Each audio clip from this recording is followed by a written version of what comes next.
How's it going, everybody? I am Kyle from Fantasy Forge Studios, and we are back with session 62 of the Everlast role-playing game. And I noticed in the description I have Everlast spelled wrong. That's not good. All right, the Everlast role-playing game.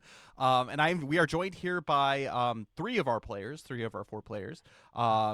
Dane is here, but he is here with us in a voice alone. I So promise I'm here. I am here. Don't worry.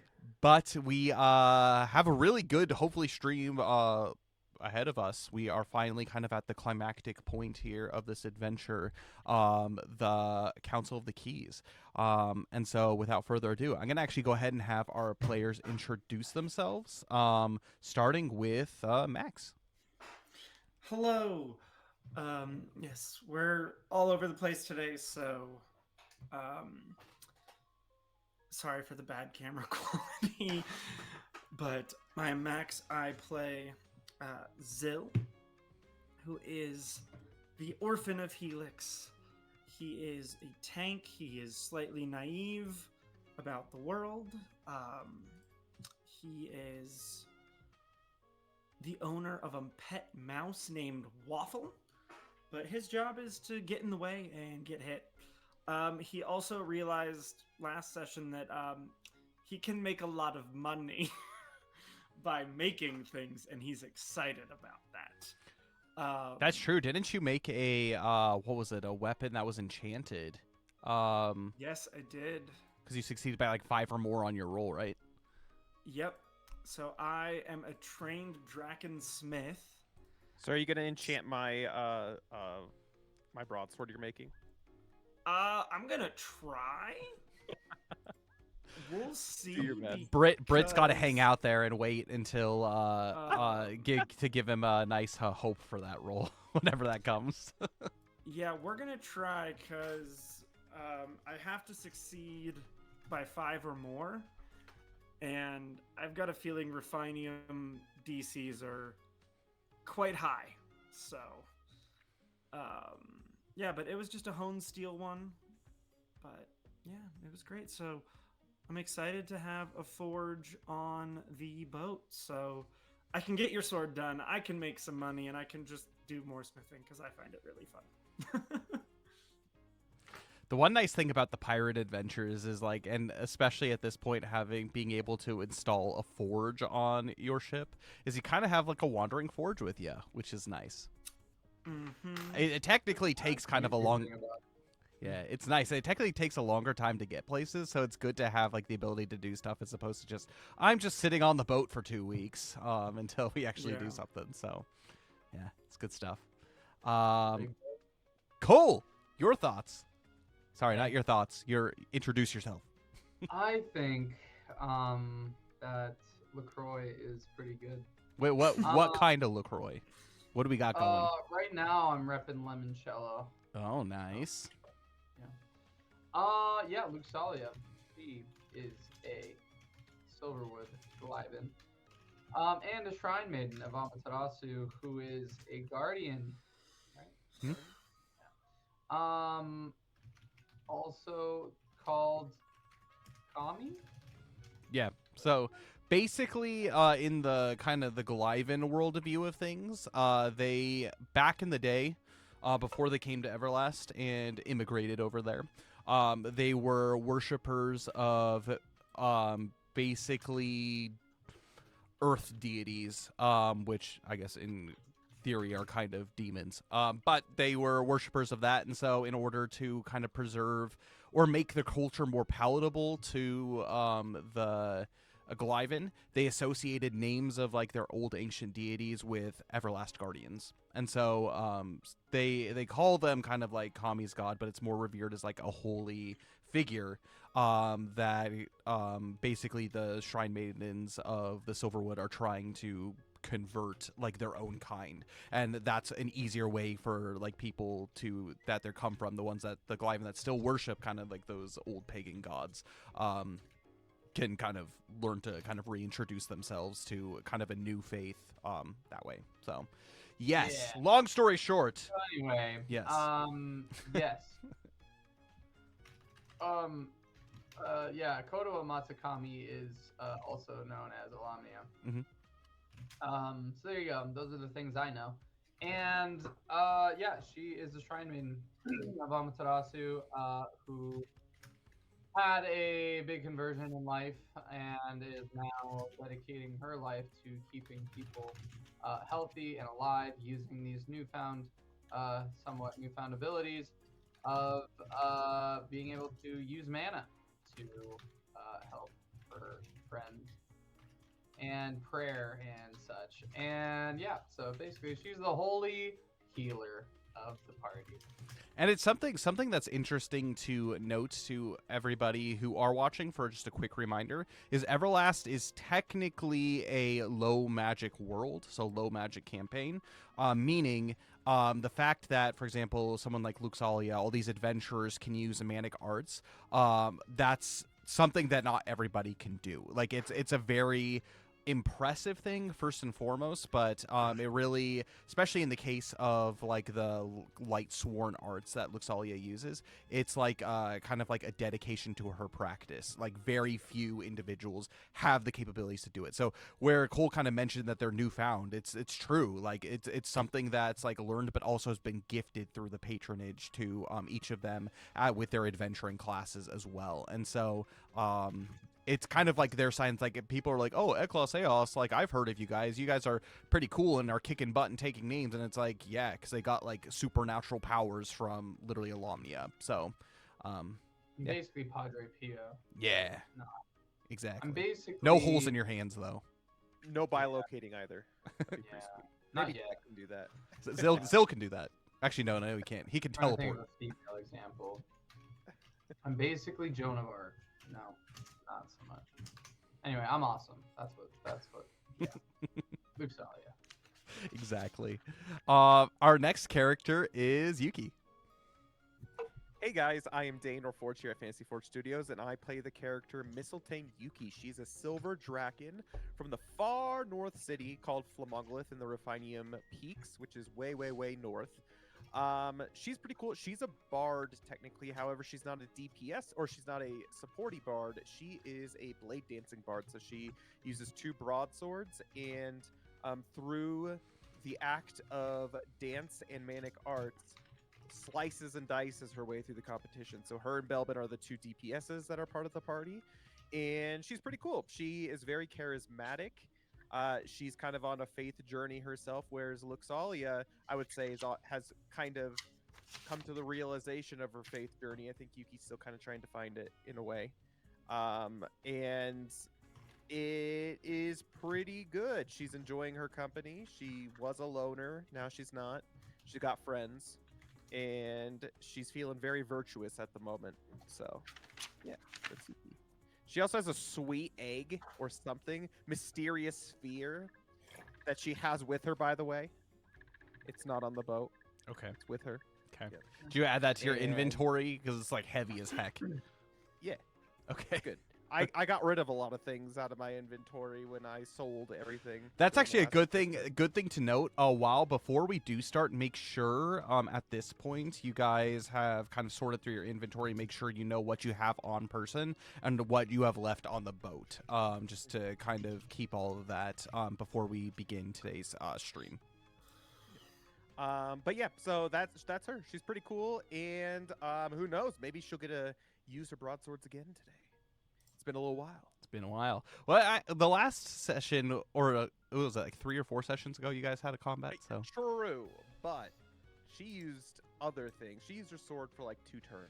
True. And then True. she went back to the boat because it was scary. Oh yeah. It was real scary. But And yeah, then so Zil that's just that. goes, and then like critical hits only hit him for the majority of the people on the boat. So that's fun. But cool. Anything else? Nope, that's it. Cool. Our next character is Belbin. So Belbin is a Glyvin from the Roku Horn. He is a martial artist oblate, as Dane had mentioned, a physical attacker as well. He's an old crotchety man who is in Vice. I think he's getting better, but he definitely is kind of the I would say the foil to Luxalia as far as like his personality and everything goes. And so he kind of does what he wants. He takes what he wants, and in some cases he's willing to kill for what he wants. And he is currently the bowling champion of Folden Rock. He bowled a 300, and definitely not WrestleMania champion. He tends to lose in the first or second round that he's in, but that's okay. He is here basically to protect his. He is fiercely loyal, and he's definitely kind of on a healing journey of his own. It might look a little bit different from what Yuki's looks like, but looks a little bit different from what Luxalia's looks like. But he is definitely trying to do what is right, but it's very difficult at the moment considering he's got a demonic sword, or at least a possessed sword that's speaking to him now, and all kinds of good things like that. Anyways, that's Belbin. He's cool. He's usually played by Connor, who unfortunately couldn't make it today. And then our last character, kind of a DMPC at this point, is Thordane. He is the captain of Alomnia's Breath. He is a ranger tracker, and so he's got all kinds of good kind of like travel utility, but also he uses a bow and kind of uses some DPS from the back lines. He's got some healing, things like that he can use, but he is a 2-time WrestleMania champion, almost 3-time, but except for a robot destroyed him, so that's fun. And hey, it's not anybody's fault. When Kokoro was rolling, she was just rolling really high compared to everyone's. It wasn't even her modifiers that were winning it. She's a cheater. And so for not being a real person. Yeah, everybody's thinking about maybe just scratching her name off of the Rum of Ages championship cup. So there's that. But yeah, Thordane, he's pretty cool. He's a man of science, and he'll do what he can to make sure that this ship gets ready for whatever adventures are next, such as preparing all of the finances partially, but the making sure that everything gets done on board the ship.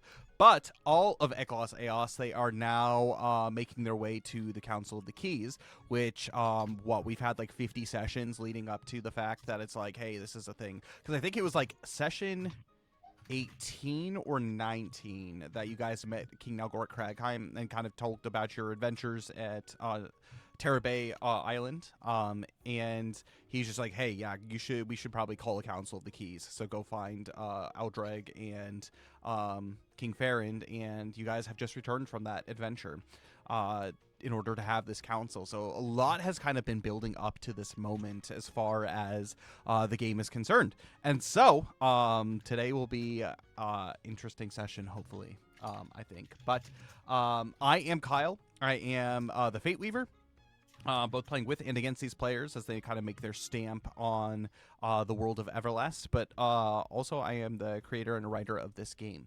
And so this game is a game that is still in the works as far as the tabletop RPG is concerned.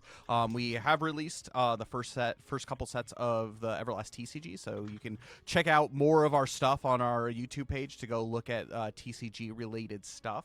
But as far as the tabletop role-playing game, it is still in the creation, and it is the owned copyrights of myself, Kyle, and all of and Fantasy Forge. So feel free to use it for your own homebrew stuff, but don't take it and sell it as yourself. The world and everything in that is our intellectual property. And so with that, I think we're good to jump into a little bit of backstory, unless anybody has anything quickly to add. I'm good. Cool. I'm ready. Sweet. So a little bit of backstory of everything that is happening on this adventure that has led to this session of the Council of the Keys. So it all started with Eclaas, this group of adventurers. They were sailing from Port Grandium in order to have their well-needed vacation after defeating the archdemon Burbledau. And they stumbled across a island called Terra Bay Island, and on that island is the known location of the Earth Pillar, one of the 4 elemental pillars of creation in the world of Everlast.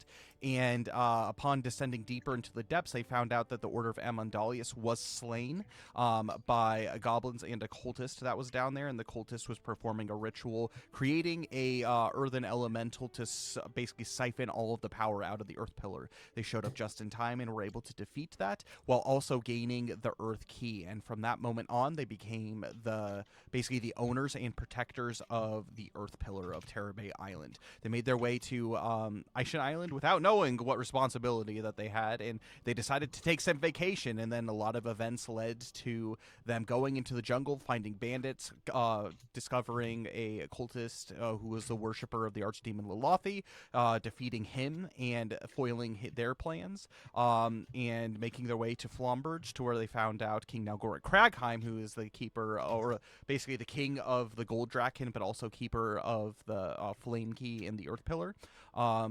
All kinds of stuff is going on. The volcano erupted. Dragons have seen being flown out of the top of the volcano, but no sign of Nazrahim, the great dragon from the earliest days of Everlast creation. He still is in slumber, which is also quite concerning as well. And so King Nalgorit Cragheim sent Eclaas as the keeper of the Earth Keys out on an adventure in basically the inland strait, the sea that basically separates both halves of the continent of Everlast. And they went first to King Farrand and Feshenfei to get his allegiance and alliance to come back by saving Princess Mila down and taken by the Krakora. They got his yes that he would be there, and then they went off to Folden Rock to find Aldreg Montblair, which was the last known location of the keeper of the Sky Pillar, which is on Skyspire Island.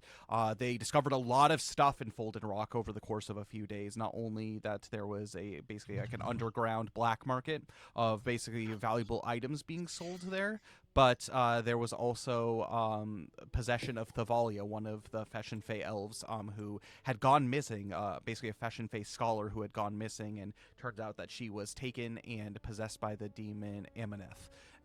And she was trying to create basically this unity of demons between her, Jackman Nobbs, which they found out escaped from prison, who is a notorious pirate who has sailed the seas and for the past 20-ish years has been kept behind bars, but now is free out on the open sea during his escape. But rumors has it that he has a possession, and they're trying to possess Nazrahim, the great sea beast, basically trying to make him the new Leviathan of Azale-Dune. Sorry, did I say Nazrahim? Yes, Azale-Dune, that's right. Azale-Dune, who is a giant sea monster, which they discovered is very scary. But they're trying to take control of Azale-Dune, this Amoneth figure, this demonic figure. And so with that being the case, there's all kinds of stuff that needs to happen. And so there's pirates on the loose, there's demons, there's all kinds of bad stuff. They eventually found Aldreg Montblair hiding in Folden Rock after the events that happened at Folden Rock, and they took him down to Aishin Island, where Flomberge is, and now the Council of the Keys can officially happen. A lot was uncovered last session, so if you haven't seen the last session, if it's not up, it will be up on YouTube. But brief reminder, King Farron did arrive. Some of his escorts were slain by the pirates that now seem to be coming from everywhere. And they found out, Eeas, upon talking to the survivors of the Takai Town raid, which happened, that the pirates that were offshore are united under the flag of Jackman Nobbs, but all of their ships seem to be from various places. Some from the far frozen reaches of the north, even some from the south and west and east. They seem to be coming under basically one banner of Jackman Nobbs, and so there's pirates all over the place in the inland sea. And so they're trying to do something, and right now they have no idea what these pirates are planning as far as trying to take Flomberge as far as the city, but it is guarded by walls and lava, so it might be a little bit difficult for that. But it's a difficult situation. But needless to say, they are about to have their council. In the last place that we left off, they were walking up in order to begin that council. Man, that was a lot. Did I miss anything important? I think that kind of covers everything. Good work. But with that being the case, Nice. we can go ahead and kind of set the scene of where they currently are. And so the Eclaas Eeas, the group of you, and so as you walk up basically this large incline to the north part of Flomberge, the city, basically the highest point of land that kind of looks over the city, where there's this large statue of Ahalia, basically this angelic figure that stands watch over the entire city, pretty much the whole island. And it's surrounded usually by this large crevice, but now it is filled with lava that is spilling off the north side into the ocean of Flomberge and Aishan Island itself. As the group of you, the 5 of you, walk up, there are a couple of guards that you notice. A set of guards of the Feshin Fae and a number of guards of the from Flomberge, so Draken and Elven guards that seem to be basically standing watch. You see that King Farron... technically, there's 6 of you now, because Aldrich Monteblair is coming with you as well. And Barnacle Bill came too. Barnacle Bill is your guard. Yep. And so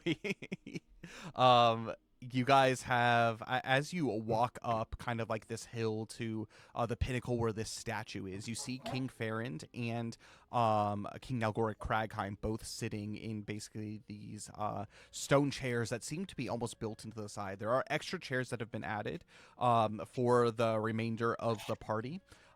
But you see that there are 4 kind of stone chairs that sit at the base of this statue. And with that, you see that King Nalgoric Cragheim and King Farron, the both 2 of them do stand up, and you see that they're wearing these nice kind of almost like cleric-like vestments of basically their people, kind of their regal attire, as they welcome you at this high noon on this beautiful day at Aishan Island. I kind of lean over to Aldreg. Are those kingly robes or keykeeper robes? And can we get some? Aldreg looks at you and he says, yes, unfortunately, these are robes for the keykeepers. I do believe that the Order of Amandalius should be the ones in holding of the robes that you will technically, I guess there's only one set of these robes for each of the keepers. Mine are back at my home at Skyspire Island, and so yes, unfortunately, I am also not dressed for the occasion. I think the only one who's actually somewhat dressed is Luxalia, actually. Everybody looks over to her, and she's in her traditional Shrine Maiden kind of cleric attire. Definitely probably fits the mood better than what everybody else is wearing. Plate armor, what is it, like leather, like ranger's garb. Belbin's not even wearing a shirt. Nothing. Nothing. Exactly. Okay, he does have pants. I can't hear you, Cole, if you're talking. It's because I was muted. The best attire is the one that can be worn for all occasions. So plate armor. Belbin says, so nothing.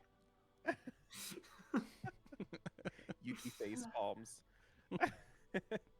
And Yuki pipes up and says, so, I mean, we're obviously the holders of the Earth Key, but I'm afraid we don't really know what we're supposed to do during this ceremony. I guess we'll just follow the lead of you 3. And Aldreg, he, with him being the closest one, he says, not to worry, this is my first time doing one of these as well. The only one who has actually survived or has been around since the very first one is King Farron.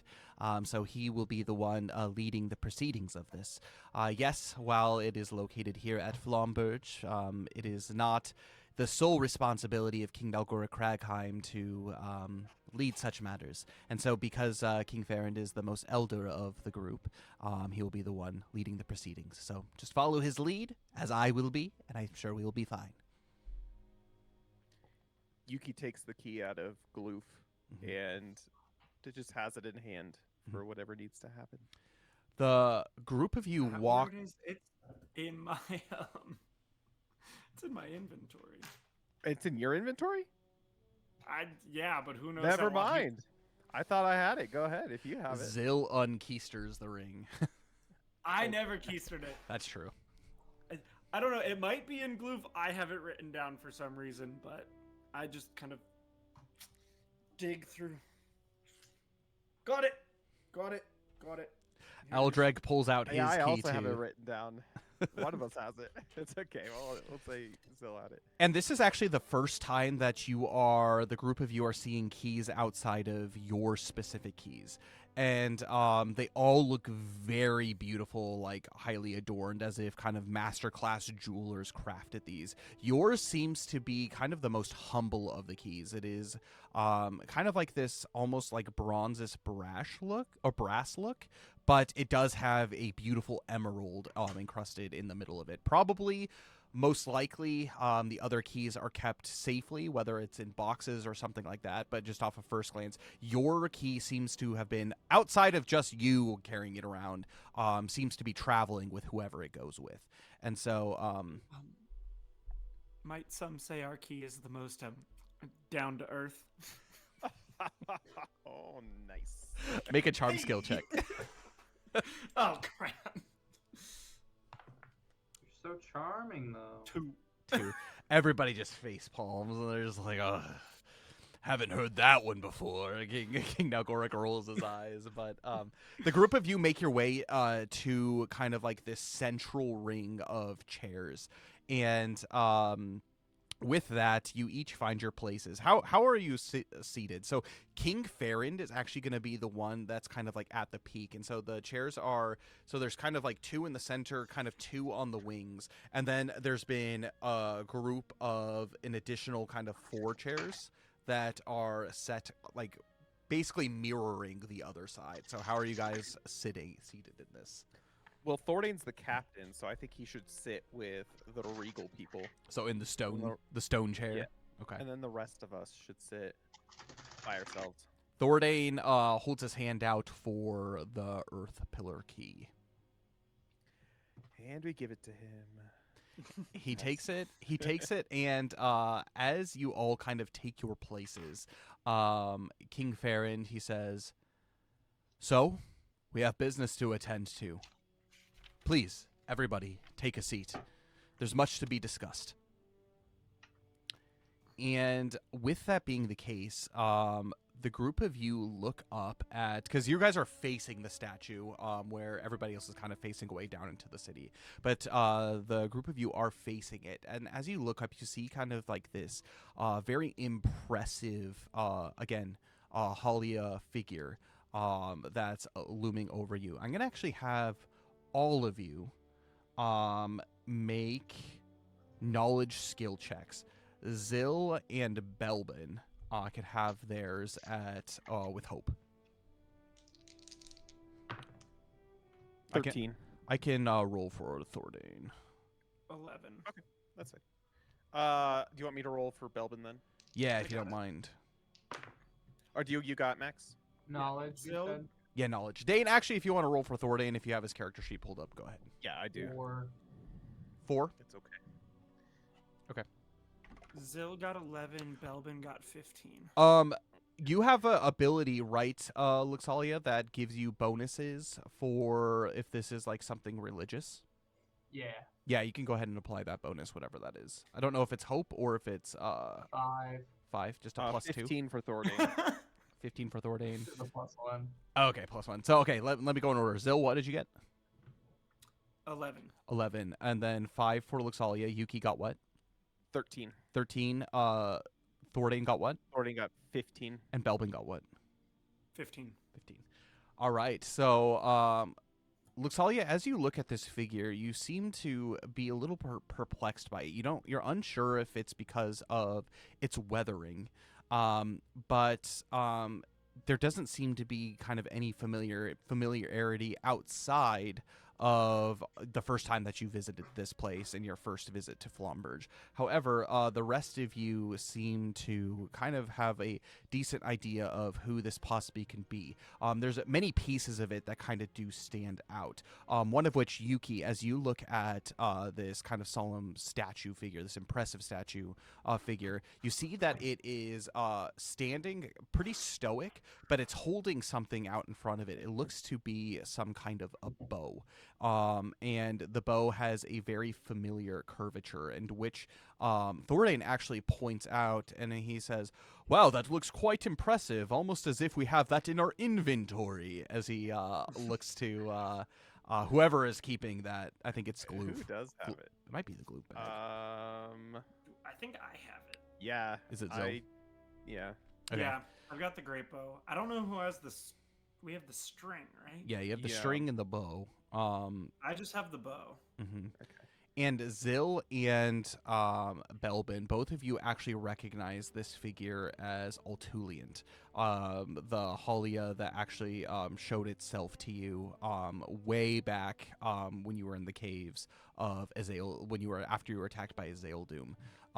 It is again pretty worn, but you see that like the patterning and everything seems almost identical to this Halia. And it serves very impressive, and it's finally come to the realization that the first time you saw this, you had no idea who it was. Second time you saw this, it's without mistake, this is a statue of the Halia Autuliant. And I think we have that bow, don't we? Thordain agrees. He says, "Yes, of course. That was something that I believe that Zil has is holding." And as this I conference left it on the ship.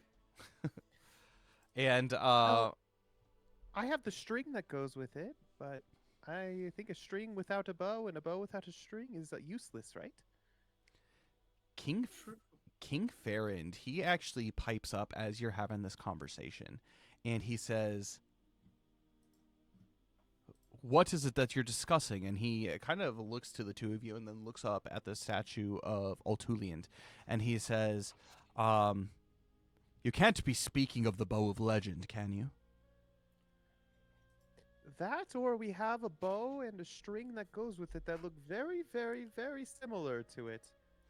But again, we can't prove it because Zil said he left it on the ship. I mean, we can, if you want, I can go send Barnacle Bill to go grab it. Do we trust Barnacle Bill taking that? Do you want? Yeah. I mean, yes. I mean, if that's If you something guys that want to seems see it, important. we can go get it. King Farrand, he nods and he says, "Perhaps after at a later time. That doesn't necessarily concern us with the moment, but I do want to know more about how you obtained such legendary artifacts. This bow that Altuliant had was lost to time many, many, many years ago." We were being chased by a Zaeldoom, and in just desperation took shelter in a cave in some island, and we found a stronghold there, and in the tomb, I think was it Meliark? It was the tomb of Right. Meliark. He was holding it. And Belbin says, Zil, I think you're leaving out the most important part. We literally saw this dude, and he points up to Altuliant, like, in person. And actually, I think he almost killed us. Well, he's almost killed Kyle, me. turn us up a little bit on your computer. I think you guys are good. I did. Okay, cool. But he points up. You didn't tell them that we actually met this dude. We didn't just find a bow. We actually met the real thing. And I'm pretty sure he tried to kill me. Every time I tried to get closer to him, I felt like I was dying. I don't know if he tried to kill you, Belbin. I just don't know if you can coexist. Excuse me. I got rid of my demon earlier that day. Just one? Well, maybe one again later that day. And he kind of like like laughing to himself. But he says, either way, that's neither here nor there. Yes, we met this guy. What was his name? Do you remember? It was something in like some kind of old language. I don't remember what it is. Do you remember Luxolia? It was a Tuliant. A Tuliant was the name. This is your conscience talking because Yuki does not know. Yuki wasn't there. She was singing "Dust in the Wind." That's true. Yeah. It was. Was it Otuliant? Does that sound right? Belbin says, "Yeah, that sounds familiar. Yes, it was all Tuliant. I've never seen anything quite like that. It's almost like I could like phase my. Whoa, that was weird. I was hearing myself. Did Cole open the stream? It was almost like I could phase my arm through it. Yes, it was pretty creepy, to be honest. But he did give us that bow. He said we were worthy of it. And King Farrand, he looks to you and he says, indeed, well, it seems very much so Providence has brought you, Eclaas, Eeas, here, not only as the keepers of the key, but the keepers of a very legendary artifact, something that, as I had mentioned, had been lost to time. A bow that was used in many wars at sea back in the Second Age. And only those that show true and pure devotion to Alamnia can be presented with such a weapon. Do make sure that is protected. If you say that it is on your boat, you need to make sure that you would keep that under your gaze, or at least somebody that you trust gaze. Because if it were to be lost again, I do fear that we wouldn't find it again for millennia. Oh, don't worry. It's Do we have to go to confession? That was quite the penance that we got on the or on Folded Rock. I don't have to do that again. It's secured. My room isn't easily accessible. King Nalgoric also chimes in and he says, and not to worry, many of my workers, many of my loyal men are down there doing work on the boat. If there are any sudden attacks, perhaps your boat would be the most defended. Also, my room is so messy, I don't know if anybody could find it. Everybody chuckles a little bit. Yeah, as you think back to the meeting that you had back with Nida in your room, where it was like literally like everybody was cramped into it as your stuff's lying everywhere. Some people were sitting on stacks of ingots. Yep, exactly. Other people were sitting on just raw metal. And you hear Aldreg, he pipes in, he says, "This is all very fascinating, but don't we have business to attend to?" And why, yes. Let's get to business then, shall we? Thordane, present your key. And so Thordane, he stands up and he says, as the representatives of the Earth Pillar, I present the Earth Key. And he puts it down kind of on this central dais that's in the middle of the chairs. Just places it there. King Farrand, he stands up and he says, as a representative of the Sea Key. And he puts his key down on the dais. Same thing with King Farrand as the representative of the Flame Key, and also finally with Aldreg Monteblair, the keeper of the Sky Key. And as you do so, nothing happens. It's just kind of like a central dice table that you put it on. The four of them sit back down, and King Farrand says, "Good. Well, now that matters are in order, we discussed last night, Aldreg, you were not here, but I don't know if you knew, but my, or if your company has told you, but my ships were attacked on our journey over here, and based off of what I know about what happened at Fulden Rock and also the events that you took place on the sea for the group of you, it seems that there is much danger at foot. Does anybody from Eclaas Eeas want to speak or recap us on the encounters that you had? Specifically of anything of in particular danger and regarding the pillars. Well, Yuki, I guess, will stand up and she'll say, well, in regards to the state of the pillars themselves, when we did go to not Fulden Rock, Feshenve, what's the Feshenve place called? Tully Tully. Oh, the depths of Tully Tully? Yeah. So we went there to save Princess Mila. We did notice that the Krakora had been turned sentient in a way. We don't know necessarily if that has anything to do with the sea pillar itself. However, it was kind of strange that this did happen. Do you have any comment on that, King Ferrand? So you knew much of what I knew when it came to the recent sentience of these creatures. The Krakora are an undersea dwelling type of merfolk that have existed for at least as far as my knowledge has been, and they have been relatively peaceful. But what you say is true. They did take my daughter, and I do fear it was an attempt to get closer to either dethroning me as a king or something to do with the sea pillar. We have a very much a protection around, almost a manic protection around our city, and the key to that, to disabling it, is it belongs to the throne. And so I think if it's only speculation, but if it all came down to it, I do believe that he would have used the power of my daughter to try to get at the pillar, based off of everything that I know and all of the difficulties that have been targeting all of the other pillars. That also begs the question.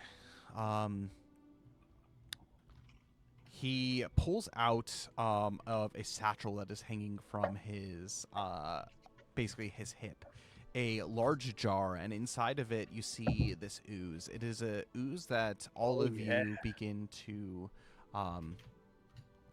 kind of understand, kind of see, and he says, I do believe that this is behind exactly what's made the Krakora sentient. It seems to be almost a magical virus of sorts. It takes over the body and the host and gives it untold power.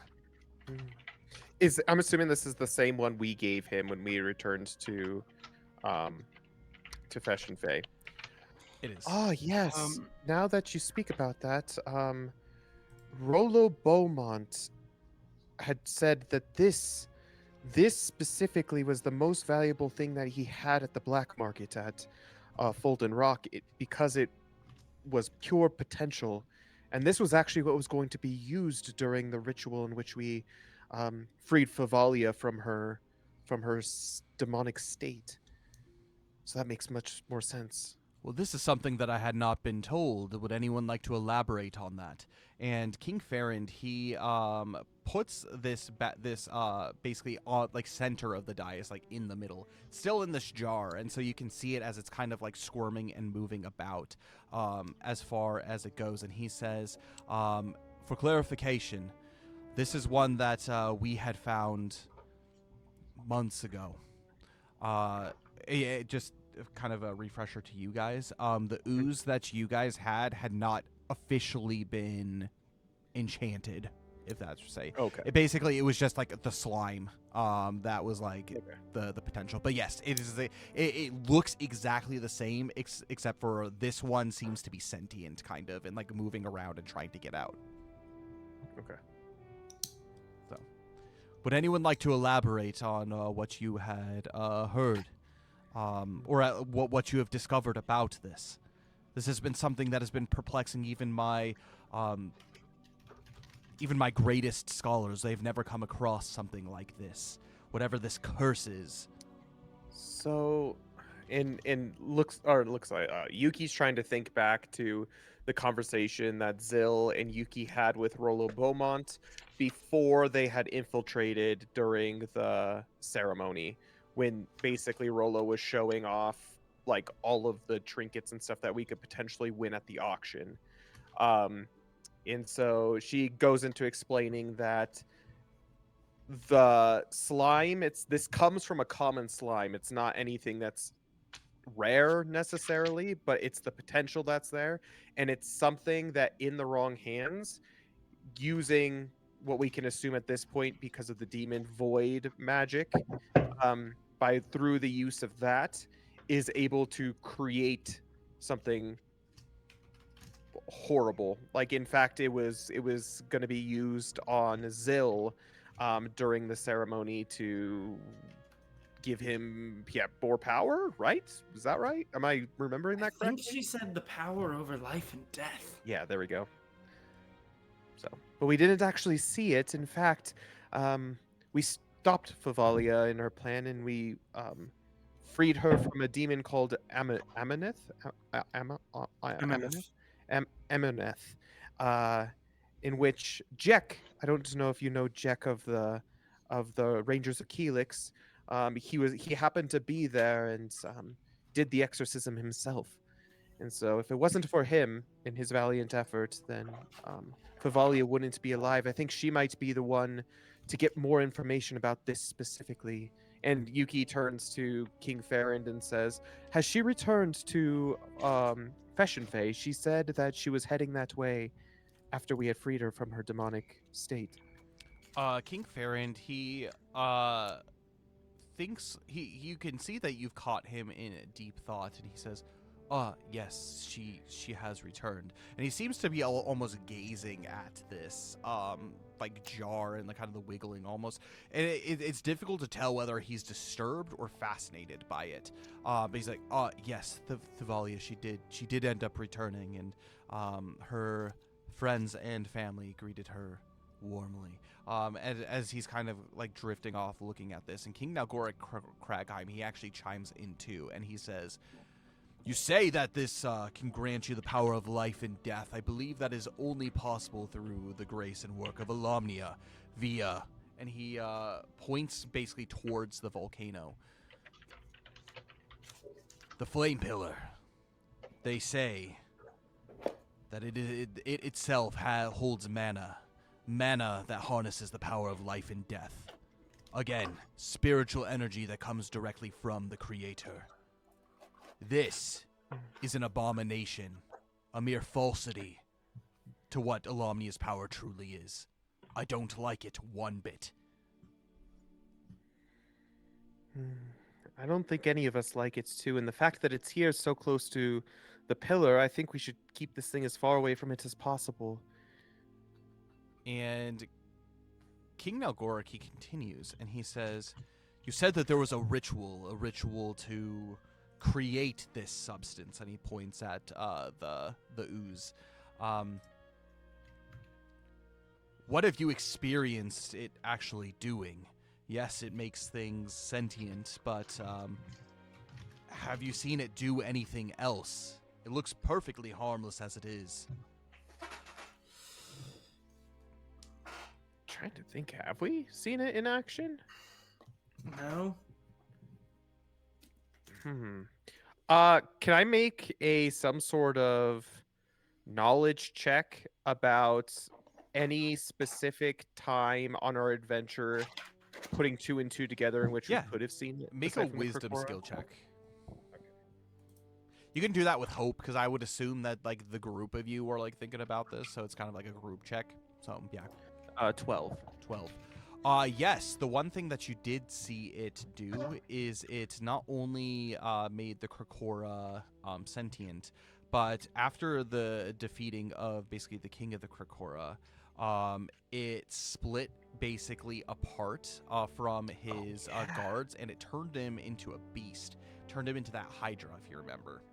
Yeah. Like all of it like culminated in kind of like this one moment on the king, and he became a monstrous beast outside of what he originally was. And Yuki disseminates that information from the fight with the Krakora. I'm assuming King Farron had also seen this since he was there.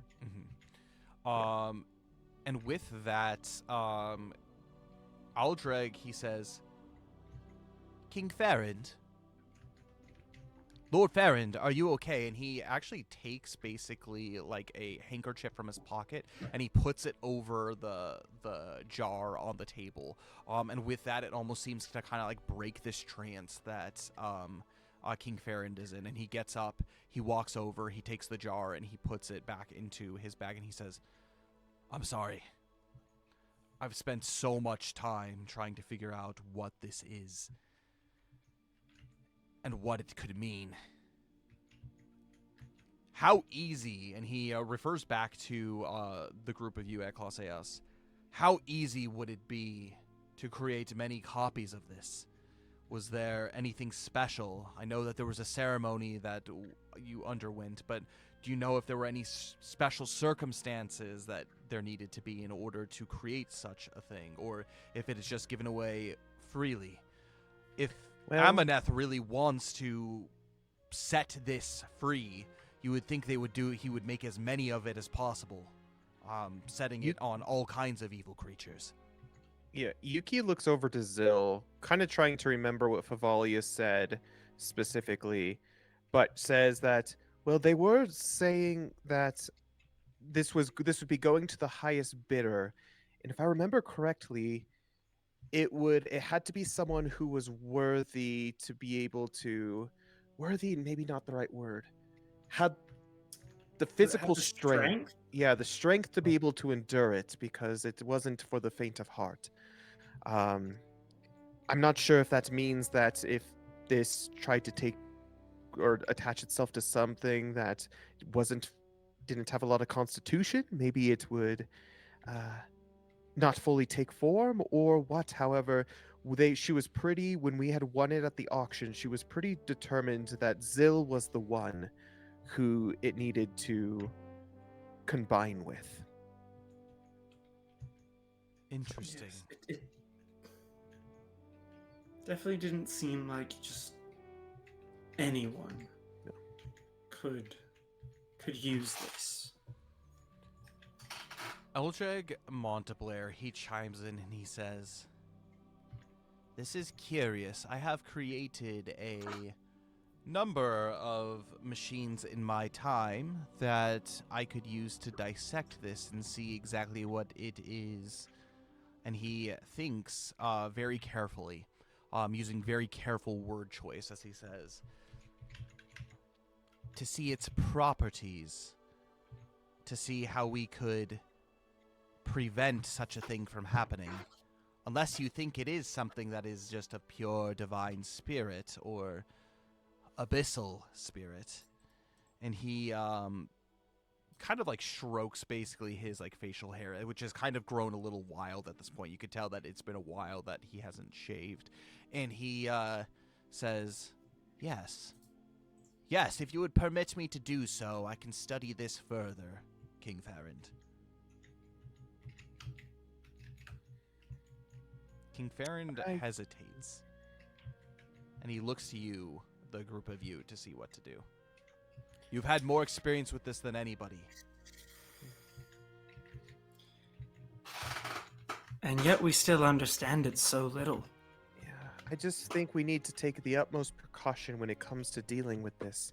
It can't be dealt with in a space that it could easily escape from, and I find that the current facilities that we have on the Alumnia's Breath probably aren't secure enough to be able to deal with such a thing. So maybe we wait on it until after everything settles down a little bit, because it's important, but we also have a lot to think about in regards to Jackman Knobs and moving forward.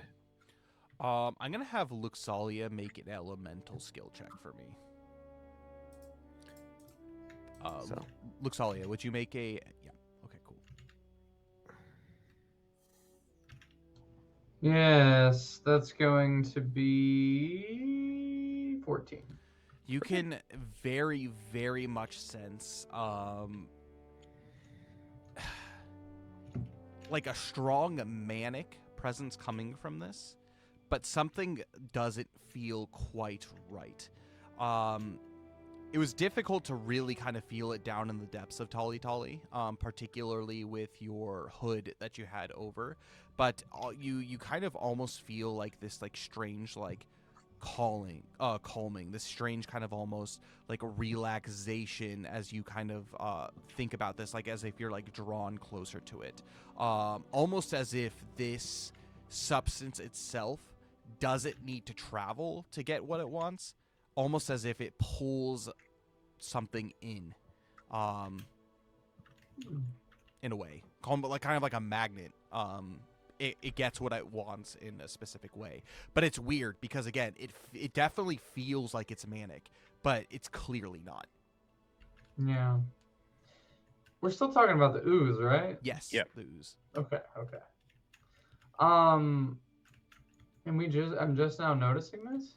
As it's kind of been presented to you, because you've never really had the opportunity to deal with like this kind of like ooze outside of the basically Tolly Tolly when it went into the Hydra. You did sense like mana down there as well. But the ooze that was in Folden Rock wasn't cursed or enchanted yet to be this.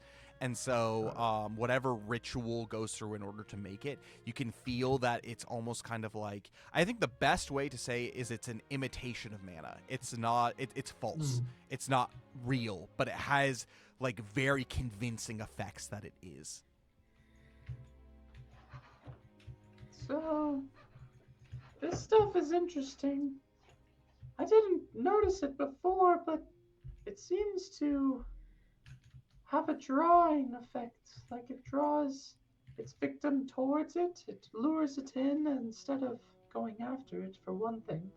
And also, it feels, I know you kind of mentioned this, but it's what did you say? Like an abomination or a perversion of Elamnir's mana? Well, it's pretty close. It seems like it's almost like a synthetic mana, or like someone's attempt to create their own mana, but it's false. It's empty of actual any manic energy. Yeah, Yuki looks over to Luxalia as she says this and says, well then is this thing even worth keeping alive? Do we even risk it spreading? Maybe it should be destroyed. I think we should find the forge in which it was made, and we should go there and destroy it. And Yuki looks across the table at King Farrand and says, what do you think, Boromir? One does not simply. No, he says, this is something that I've been curious about as well. Of course I want to study it. Of course I want to understand it more. But I do find that it's better left destroyed. And King Nalgoric, he actually chimes in and he's like, and how do we do that? Have we been able to successfully destroy this? And he looks again to you, Eclaas, and he says, you said you fought a beast down in Tolly Tolly, something that was possessed by this substance.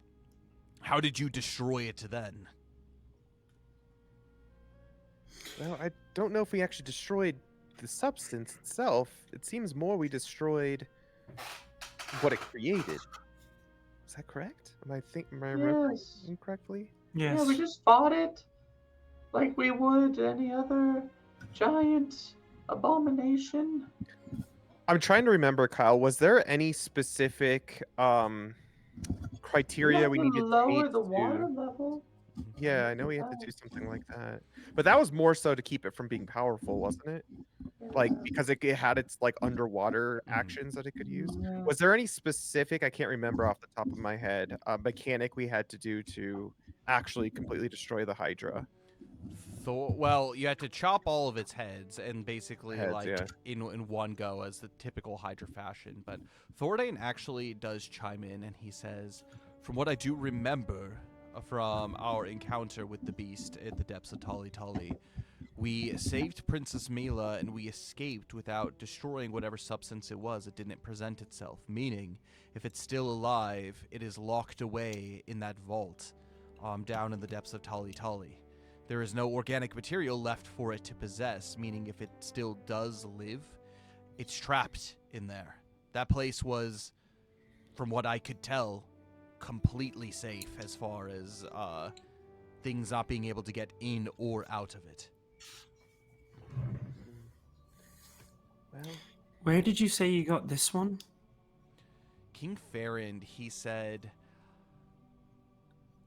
my men were off out on an expedition, trying to discover why the Kokora were the way that they were.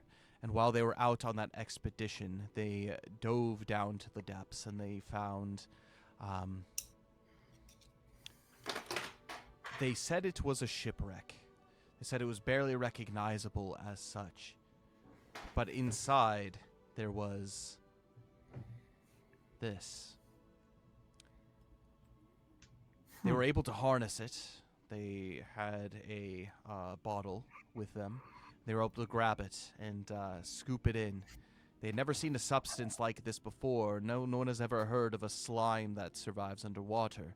And again, the sentience of it and the manic properties that it seems to possess were curious. False manic properties. False manic properties, that is correct. And so they took it, bottled it, and it's been in my watch and care ever since. Well, maybe we keep it out of hands for now until we can figure out how to actually destroy it. I wonder, and Yuki turns to Luxalia, would it perchance be as simple as just hitting it with mana? I guess it's worth a try. Or maybe if that is, Blessing. yeah, that too. And if that doesn't work, maybe Zil can take out his axe and hit it against it. I would just hate for it to hit the slime and it burst into a million pieces. Yeah. I don't think slime can break my axe. Well, some people think that a measly ring wouldn't be able to do much either. You guys keep mentioning this ring thing. What's going on? It just reminds me of a childhood tale. Oh, know that one? I didn't have a childhood, That's Luxalia. right. He was the Oh, orphan of Helix. That's Remember? right. Yeah, what's reading? You've seen me, right? Well, either way, I think that maybe for now it should just be kept in somewhere safe where this can't do any harm to anyone. But I don't know necessarily right now where that could be. Immediately as this conversation happens, Belbin stands up and he unsheaths the Gladys and he says, "What about this? I've been practicing with it. Do you think this could slay whatever's inside of it?" As he points basically this like gleaming blade basically forward, like directly at King Farrand. Zil just looks at everyone else and he's like, "Yo, White Mana, take a step back. It's easier just to let him do it." Thordane says, "Now, Belbin, don't be hasty. That is a blade that is has all kinds of secrets that we yet do not know. Don't use it for purposes that you are unknowing of. Put it away, my friend." I'm going to have Dane, if you'll go ahead and roll an influence skill check. Wait, does he have Thordane's sword now? Yeah, he does. Unfortunately, Oh he's my had it since Folden Rock. So basically, when everything was returned, Belbin took the Gladys, and Thordane was just like, "I." Yeah, Thordane didn't want it back.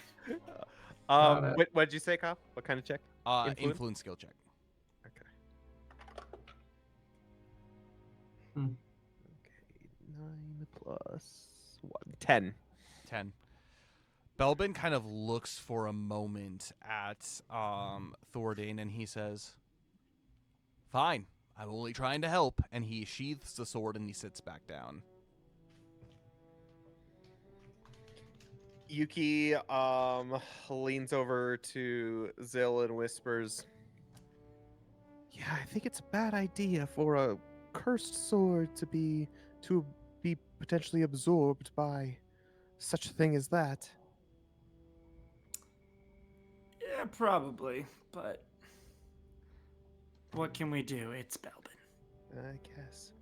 Well, either way, I think this is an interesting point that was brought up, but maybe it's something that can be discussed at a later date. For now, I think it's just best to keep it safe. King Farrand, he says, I do agree, but what is clear is it seems that whoever made this substance, whoever created it, whoever created this ritual to be able to possess it, is clearly after some sort of power. As they had mentioned, it gives you the power of life and death, and as King Nalgora Cragheim had mentioned, that the Alumnia and his grace through the Flame Pillar is the only thing that can do that. So it's almost as if they are mimicking its power. And he stops and he thinks for a moment, and King Nalgoric, he says, and I'm even unknowing of whether the creation of this is contributing to the waning power of the Flame Pillar, as it were. I don't know if it's a matter of faith or if something deeper within Everlast is affecting the pillar, or worse yet, if something is already siphoning the energy from the pillar to create this substance. Potentially. Yuki's like thinking to herself in deep thought. I guess maybe there's one way to find out whether or not this thing is created specifically from mana or whether it is synthetic, as Luxalia said. Luxalia, would you mind potentially giving a blessing over this ooze thing? Maybe we can at the very least see specifically how it reacts to it. I can try an exorcism. Do you have the ability? No. Oh. I mean, I can do my best. I can improvise. Okay.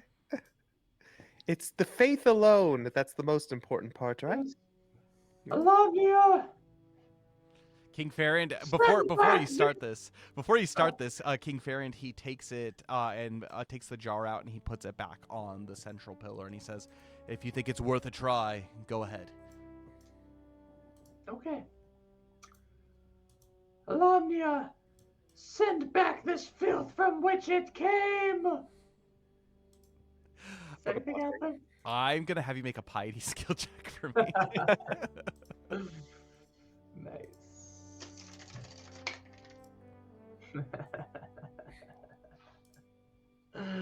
Are you ready for this? Yeah. Da da da da da da. 21. Oh!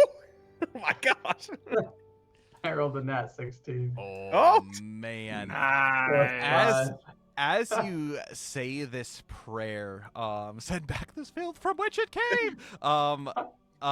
You can see that it begins to writhe a bit, and it pauses its writhing for a moment, and kind of like, you know how like ooze that's kind of like moving around, it just like kind of like fills the bottom of the jar almost like a liquid, and it just stays still for a few seconds. 5 seconds go by, 10 seconds go by, and as King Farrand stands up to grab it, it immediately starts like kind of like breaking into all kinds of pieces, like trying to like get out, like squirming in every direction. And you can hear like it like pelting the side of the jar as it's trying to get out. And this writhing goes on for a good amount of time before all of a sudden it begins to glow a deep, deep blue. And then nothing, and then it just settles at the bottom again. From the looks of it, it seems Luxalia's prayer seems to have dissipated whatever is here. Alumnia be praised. You hear Kinda looking Aldragon at says, Luxalia. "So much for." You hear him. He says, "So much for studying this." Well, Do I not think study that which will hurt you. No, you can study it, just like not don't be in contact with it. Be careful what you expose yourself to. And Wise at the very words. least, one thing that we came to the conclusion is that this wasn't of Alomnia, otherwise it wouldn't have reacted like this. Yes, this was the filth of the void. There's some silence as this kind of happens. King Ferrand, he does finish walking up to it. He takes it and he kind of shakes the jar, and again, it just kind of slumps limply in the bottom of the jar. Whatever had taken possession of this does seem to be dead, whatever it is. And it is now simply no more than just ooze. And he takes the jar and he nods and he says, I don't know why, but I feel much better now. Good. Now that this is taken care of, and he puts it back in his bag, and you can see almost an immediate change in his demeanor. He no longer seems to be as kind of dejected. There was some bags that were kind of under his eyes beforehand, mostly probably from the worry of like his ships and like everything that has happened. But you can see almost like this like physical burden has been lifted from him as he puts this back into his bag. Which brings the next question. And King Nalgoric, he says, well, it's good to know that prayer can dissipate this abomination for what it is. But I do fear that there aren't very many who have the ability to dissipate this, and who knows how many of these oozes are out there. Yes, it might need a vessel strong enough to be able to withhold it. But that doesn't mean that it has if there are many of these that are about, if there are many that have been created, it's only a matter of time before those that do have power, those who do have strength, find it, and it takes hold of them. God forbid, Alomnia forbid, if one of our dragons were to be befelled by this. That is the thought exactly. Well, we just need to be careful, and now we know what we're up against as far as that this is something that could bring ruin to all, although it's so simple. I think we're connecting all the pieces. We just need to be careful moving forward. And with that, King Ferrand, he says, and another thing while we're on the topic of mysterious artifacts, and he takes from out from behind his chair what looks to be kind of a small chest, probably about yay big, not super big, kind of like a personal chest, probably weighs about 20-ish pounds, pure metal, and he puts it down on the central dais, and he says, I sent some of my men off to the wreckage, and they did find that amongst it there was this. I am unsure if this is what we were looking for, but even my best locksmith that I had brought with me has been unable to unlock this contraption. It's almost as if it were some kind of mechanism that doesn't use a key. And as you examine this chest, you can see that there's no keyhole, but it does seem to be closed shut. Almost as if there is something that would be able to kind of unlock this outside of just like a held key. What do you think, Aldreg? I think this is more your speed as far as technology goes. He examines it from afar and he says, this is curious, isn't it? And he begins to roll up his sleeves as he walks over to it. And he begins to kind of give you all a lecture. You understand, chests, every chest has a weakness. It is meant to be broken. They are not impenetrable. If anything, the reason that chests are created is to slow down whoever is trying to steal what is inside. Hence the reason for the heft, and hence the difficulty of unlocking it. Most likely, by the time, and as he's just examining it, he's giving like this whole explanation. And he says, locks, the more difficult to lock, the more time it would take in order to unlock it. Hence, the more opportunity the thief would be caught. Let's see here. And he begins to examine kind of like the backside by the hinges. There's no visible hinges on the back of the chest, but he can tell that there's kind of wider crevices. And he says, yes, there is an internal locking mechanism that seems to be hidden underneath. And he goes back to his chair and digs into his bag, and he pulls out a couple what look to be like a chisel, and then one that looks kind of like a lockpick.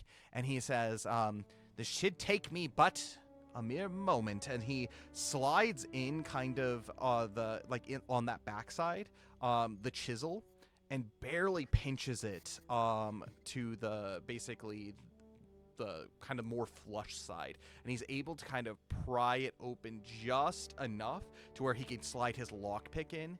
He takes it around the front, and he begins kind of working his way through it. And he's like, oh yes, it looks like there's 1, 2, 3, 4. And as he begins counting, you can hear a click, click, click, click, 6, 7, 8 cylinders. Now that should do the trick. And as he does that, you hear just a ping, as it just like breaks. And he says, that should do it. Shall I do the honors? Yes. Yes. All right. Be very careful. He goes and he puts on basically these pair of like welder's gloves as he opens the chest like just a little bit.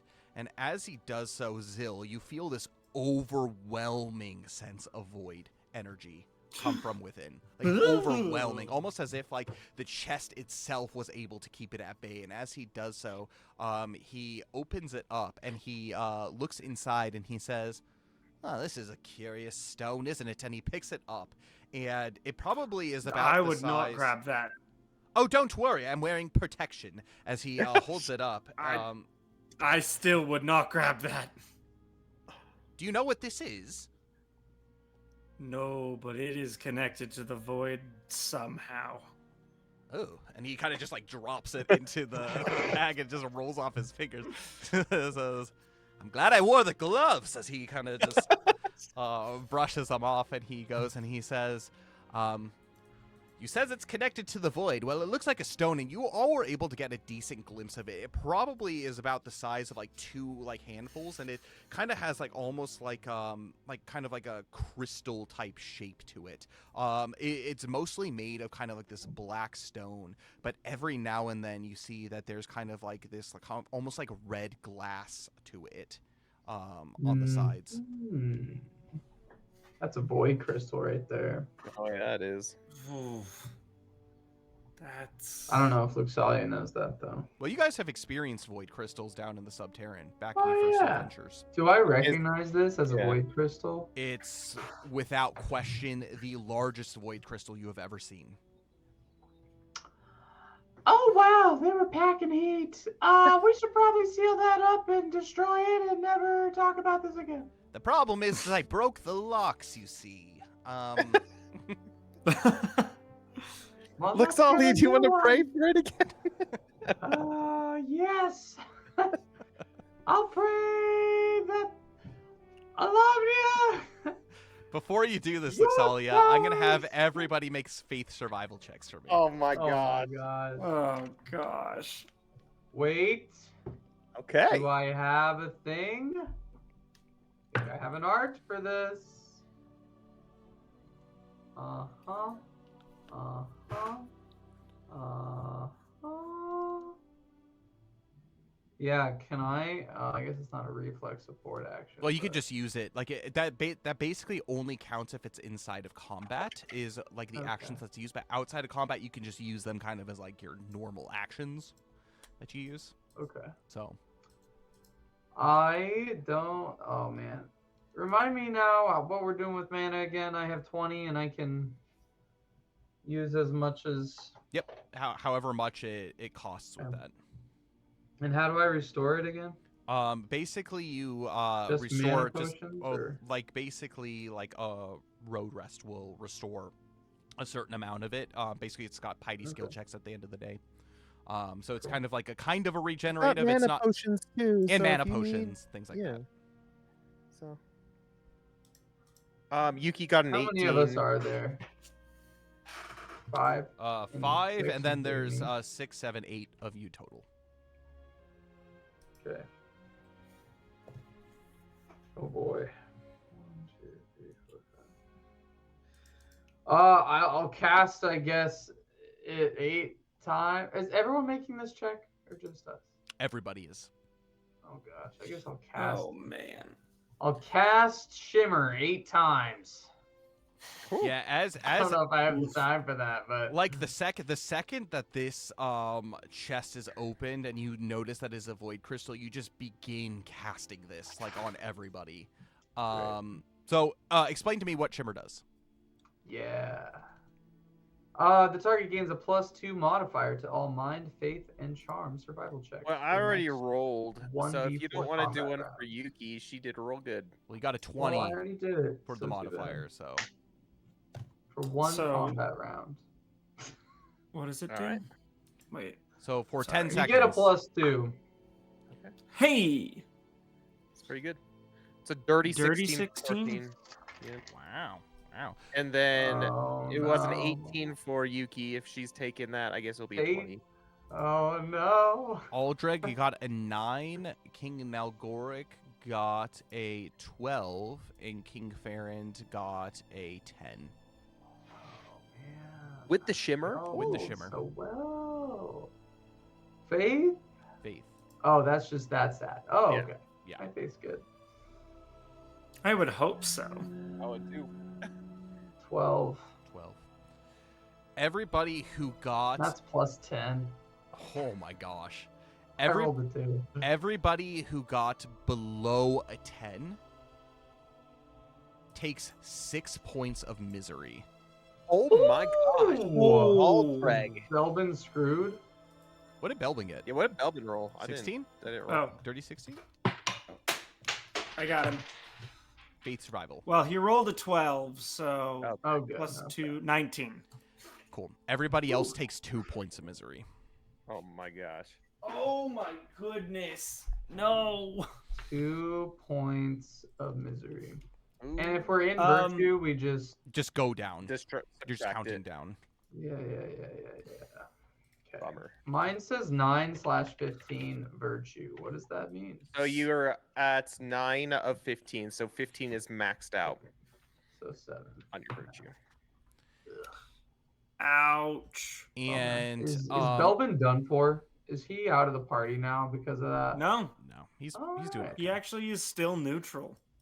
Or wait, Hold on. does it count up or down? No, it counts up. In neutral and vice counts up. Yes. Yes, that's correct. Yeah, neutral and vice counts up. And then you count down for the others. So, because it's like a scale. So, actually, it's always a sliding down scale, I believe. Oh. Yeah. So, you basically, if you're neutral, you have like, for example, like 2 in neutral, and you lose 2, then you're at the maximum for the vice versa, things like that. So, but anyways, with that I being don't the know if we've been doing this right. Anyway, we'll Yeah. worry about it later. yep. And you feel kind of this overwhelming presence, and like there's like this like darkness that like kind of like heavily begins to sit in.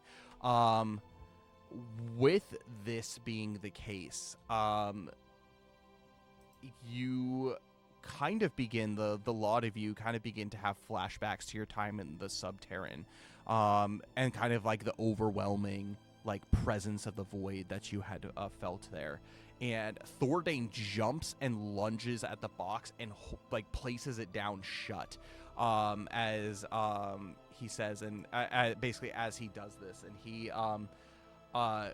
basically takes out of his like on his belt, like his belt, and he begins to belt it shut, since it will no longer lock, and definitely it kind of dissipates a little bit some of the kind of this overwhelming sense of like dread that is coming from it. But Do we have any other water mana-tight boxes around? King Farron looks and he shakes his head, and King Nalgoric says, "We'll see what we can do. For now, we need to keep this in our sights, knowing that exactly what we have." And King Farron says, "I don't know if we know exactly what it is that we have, and if this is exactly what Jackman Nobbs wanted, who knows what he wanted to have done with this. What do you know about this?" What does Luxalia know? Do I know how to destroy it? Do I know how to... Basically, Yeah. Luxalia, I would say I'm going to have you make a knowledge skill check, and it's going to be at a +3, and that includes your religion check. Cool.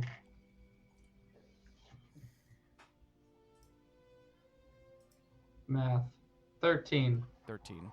From what you know in your studies, the void crystals are basically crystals of malignant energy that have been placed basically at the very, very, very beginning of the first age by the various demons that exist within the realm of the void. Long story short, once Malvish was thrown from Landisfrain down into the pits, and the basically Alomnia created the world of Everlast. He had kind of like this overwhelming presence, a presence himself, since he dwelled within Everlast, and there was a connection between Landisfrain and Everlast. The demons couldn't come close because of the protection of Alomnia. However, when basically think of like the story of like Adam and Eve, when the first man basically broke his basically goodness, and that line between Everlast and Landisfrain were severed. It was basically the conduits of void crystals are how demons were able to seep into the world, and so these void crystals were to lay in wait in order for a creature to come, and via possessing whoever comes in contact with these creatures. There are void crystals that are made stronger than others, and a lot of it depends on the size, meaning the size of this one, it means that it is probably a void crystal of incredible power, a void crystal associated with an incredibly strong evil entity. Wow. Shoot. Well, Oh no. we will have to protect this at the very least. I have a bad feeling about this. Well, I think we should destroy it if possible, but I don't know if we can. Can you even destroy these things? The one thing, Luxalia, that you know with absolute certain is you need to be very careful with these, because especially the more powerful they are, simple contact with them can result in just immediate possession. Knowing that, I am going to check out our friend who just handled it. Aldrag looks really worse for wear. Mostly because he failed his faith survival check and he just gained 6 points of misery. But he kind of like is like kind of like sitting slumped, like downcast, like his eyes like just like staring at the box. Like these heavy bags have formed under his eyes as he looks at it, and he says, "I don't feel very good." Yes, you just handled a very bad item. Yeah. Zill, I'm gonna actually have you make a wisdom skill check for me. Nat 16. Nat 16, you notice that the gloves that were basically being used, the welder's gloves, have started to disintegrate little by little. Oh. Yeah, that's He's taken them This off isn't and they're on the good. ground, but guys, look at these gloves. This isn't good. I understand why Jackman Nobbs wanted this. at least Why? to some level. Well, I guess the good thing that came from this is the fact that Jackman Knobs doesn't have it now.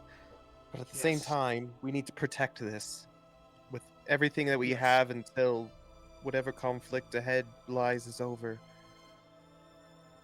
Velvet, This was in Eeas's keep? Apparently, how did we miss this? Zill. I'm gonna have you make another wisdom skill check. Another nat 16. Oh, let's This go. Oh! This is most likely the presence of the void that you felt when you were in the keep. So it wasn't necessarily stemming from Eeas himself, but if you remember, like way back sessions like 3, 4, 5, 6, when you were like in this keep, there was this constant like oppressive feeling of basically dread that was in this place. You kind of chalked it up a lot to kind of like the death, maybe kind of some of the cultist activity, but you now know with 100% certainty that it was because the presence of this, wherever it was being kept in that keep, was the source of the despair in this place. You remember the bandits that used to go on cycle for like guard duty and everything that was there, like they had to leave because like it just like sapped them so much, and they had to actually like physically recover from being there. That's why they went in basically shifts back and forth, like Duluth and his bandits were like in different shifts to protect this place. This was it. This is what I felt while we were there. I kind of just am thinking through all this to everyone of, I mean, you could feel the oppressiveness while we were there. I Yes. do remember that, yeah. I don't think we should keep this close to, well, good people. No, we should. Yuki Oh, turns we need to to get rid of this as soon as we can. Yuki turns to King Nalgor Kragheim and says, "Is there anywhere that this could be incredibly protected here in Flomberge, but at the same time away from anything that any living creature contact of sorts?" King Nalgoric thinks for a moment, and he says, almost as if he's contemplating everything that is happening, and he says, "We do have vaults here in the keep. I have very few men that go on rotation down there, as we are quite protected, and we have very few visitors, especially as of late. We could store it there, but as far as some kind of way to contain this power, this energy, I am unsure." And he thinks long and hard about it, and he says, If only Jack were here. That's what I'm saying. We need someone who knows what they're doing. Maybe Horatius, Yuki thinks out loud, would know what to do with this. He's old.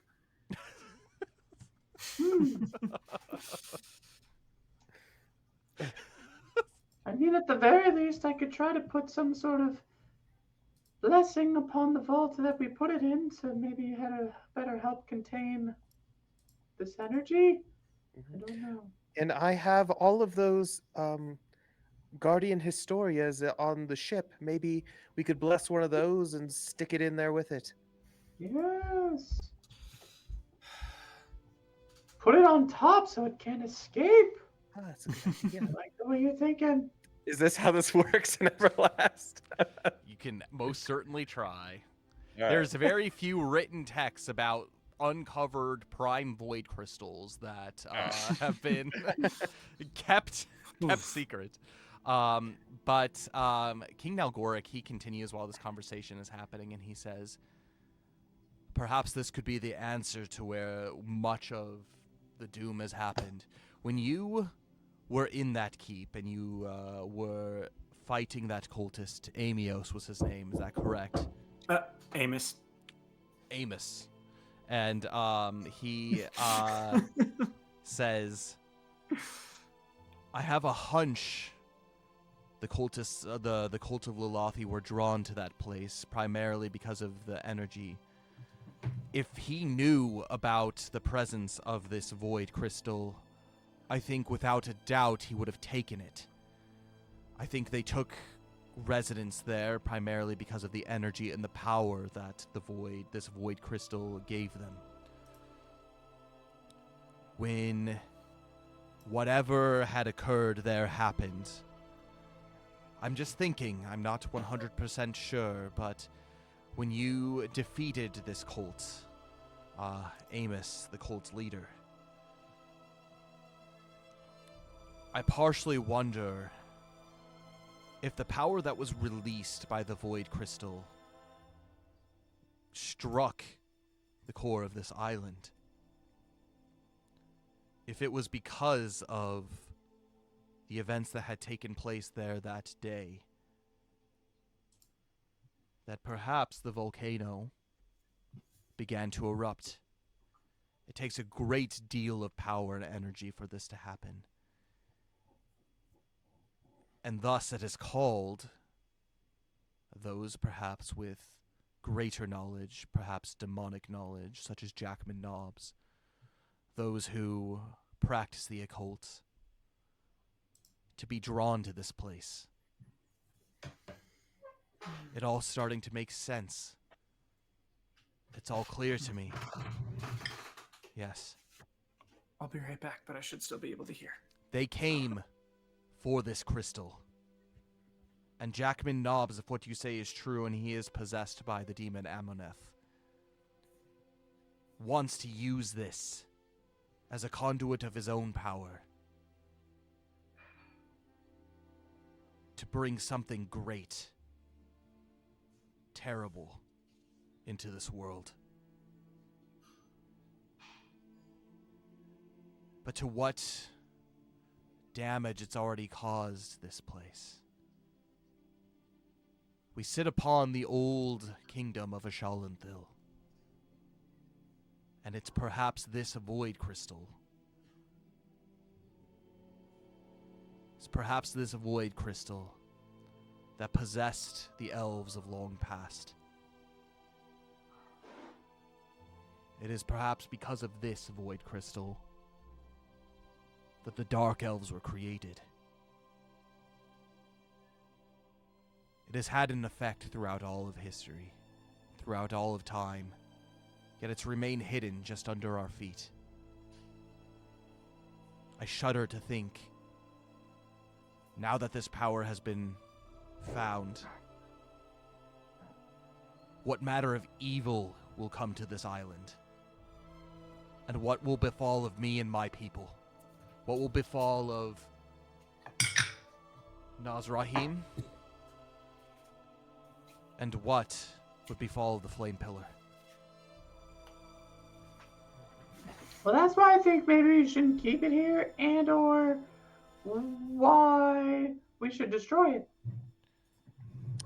That begs the question: is how do we destroy it, Luxalia? And I agree with the point. I don't think it Alumnia. should be held to hell. Yes, Alumnia, but I think it's going to require, as who was it who said that it needs, like, you need to be very careful in handling these things.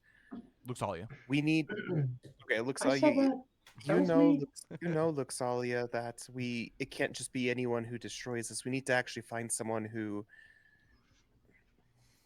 can properly do this, like Jack, or someone of such holiness and devoutness. Yes. And Yuki thinks to herself, for the time being, at least for the Earth Pillar, like, or while we're dealing with the Flame Pillar, this thing needs to be as far away from here as possible. But we're also surrounded on an island full of pirates. I don't see any other way other than keeping it in a vault, at least for the time being, to be able to protect this. And then maybe once the conflict's done, we handle that. But I agree. Yes, I'm not saying we do it immediately. I'm just saying in general yes. we need to not Get keep it it off here. this island. Yes, I agree Thordain with chimes in and he says, or do we bury it? Down below, deep below our feet, hide it from all civilization. You had mentioned something, King Nalgoric, that these keys unlock something. There were adventurers in the past that vanished beneath, never to arise. How deep do you think it goes? And King Nalgoric, he looks and he says, Not deep enough. we're unsure. Void crystals, from my knowledge, are hidden in the deepest parts of the earth. And some of these stronger ones, it will be uncovered and it will be found again. As far as how to destroy them, I am unsure. And King Ferrand, he agrees and he says, in all of my time of life, my 700 years in Everlast, I have never come across such a conduit of evil such as this. I have never experienced this before. And so even if we were to bury it, perhaps not in my lifetime or my ancestors' lifetime, but future generations may uncover it. Our protections that we use may fail.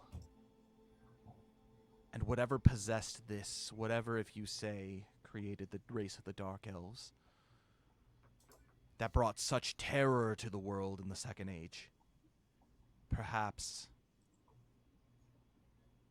it's best if we do destroy it, but how? That is the question.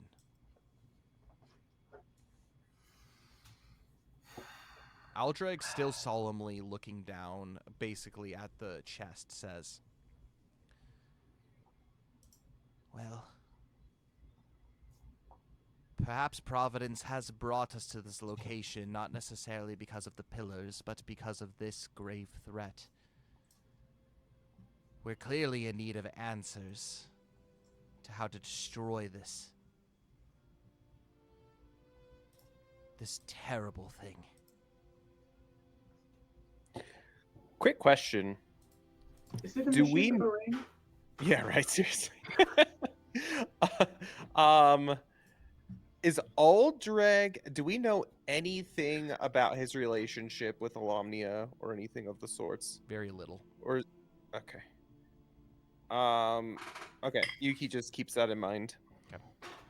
And he says, oftentimes in my work, in my studies, when I have run into a difficulty, I've always looked to the past thinkers, writers, historians, religious scholars. In my creation of Glyphex,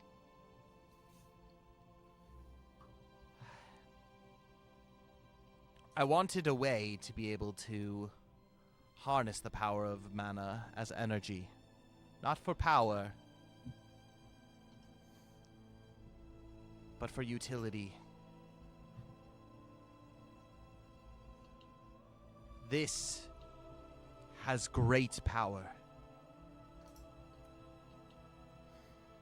And I do not want it in the hands of even the most devout follower of Alomnia.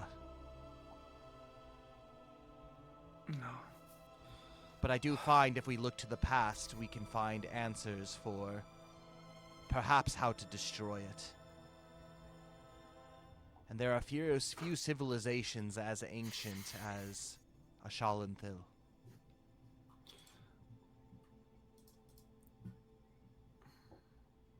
Alomnia has brought us here to this moment, the last meeting of the Keys, hundreds of years ago. Barely within the lifetime of even our oldest resident. Why here? Why now? And this void crystal shows up.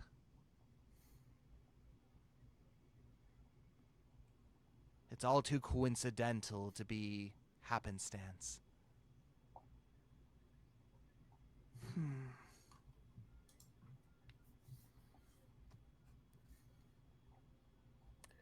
Well, it seems our role here in this great wide world of Everlast is there's still a need for it, but what that role is, we don't know. We just must take it one step at a time.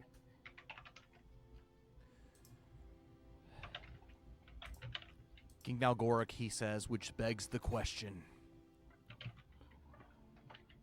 What do we do about Jackman Nobbs? He is clearly the biggest threat that threatens this island at the moment. If this were to fall into his hands, who knows what he would do with it. Yuki kind of looks up and says, I know Nazrahim has been asleep for years at this point, but what about Smoldran? Do you think Smoldran could potentially be of help when it comes to it? Having a dragon on your side could prove to be quite the force for fighting back something so malevolent. And it's, at least from Zills and my encounter with Smoldran mere months ago, or a month ago, he seemed reasonable. Dragons are drawn to power. The fact that we opened this chest and it influenced us so much. Terabay Island isn't that far away. It's only a matter of time before Smoldran senses this energy. It's only a matter of time before Nazrahim senses this. What concerns me is the fact that he hasn't awoken with the presence of this energy. It is the same power, the same energy that possessed Belial ages ago. It is the same energy that formed the creation of the dragon cult. It is the same energy that, if left unchecked, will draw all that is terrible to it. It's not unlike the ooze that we had found earlier. Whatever is searching for power, this is what they're truly looking for.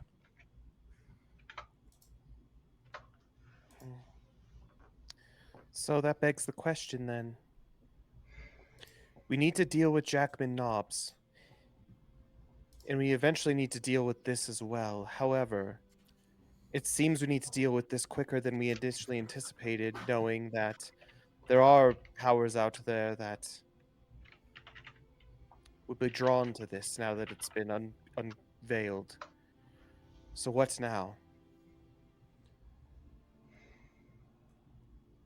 Perhaps King Nalgoric stands up. Perhaps Aldreg is right.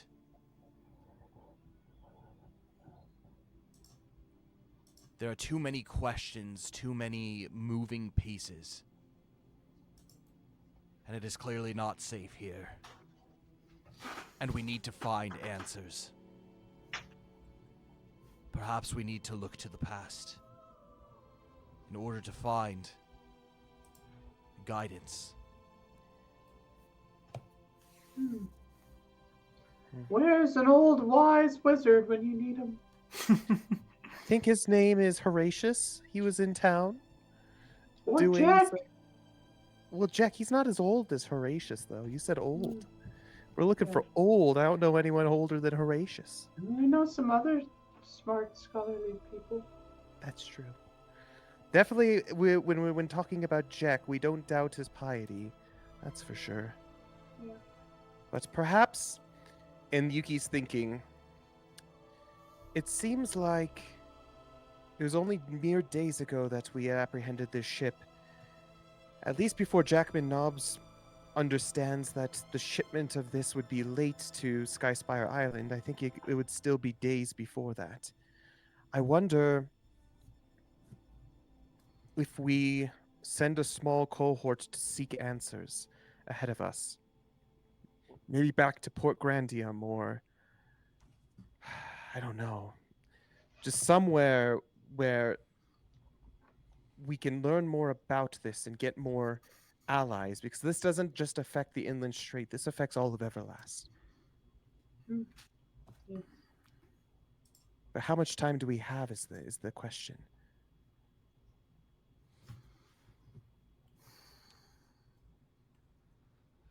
King Farrand, he does say, and that's the question.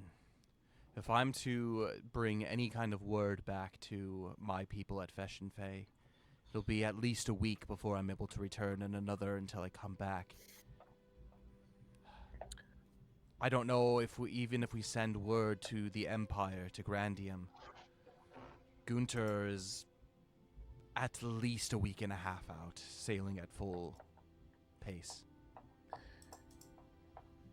Yuki thinks to herself and she says, "This entire time, we've been thinking about going to Skyspire Island itself. We've been thinking about going there and destroying the root of the source, Jackman Knobs. But just thinking out loud here, what if we're the ones who are on the defensive at the higher ground here in Flomberge?" And she turns to King Norgor Kragheim. "I don't wish this upon your people. I don't. And if this is an idea that goes unchecked, I feel like we would have a much better chance of fighting Jackman Dobbs and our armies here as opposed to potentially at Skyspire Island, a completely fortified island itself. And it seems to be a good central hub for us too. If we did send word out, we could protect this island and we could have the higher ground. This is just me thinking out loud here, but maybe by having this island, maybe this is where the conflict could be. Granted, we take away the void crystal from here, so that in case we do fail in our mission, it's not here for the taking. I don't know, I'm just thinking out loud. And Eldrick, he chimes in and he says, "Unless it is the presence of the void crystal that does bring them here. As you had mentioned, if we do stay on the defensive, we do have a ring wall around us. We have lava, we have a volcano. Not many living things can withstand the power of such heat.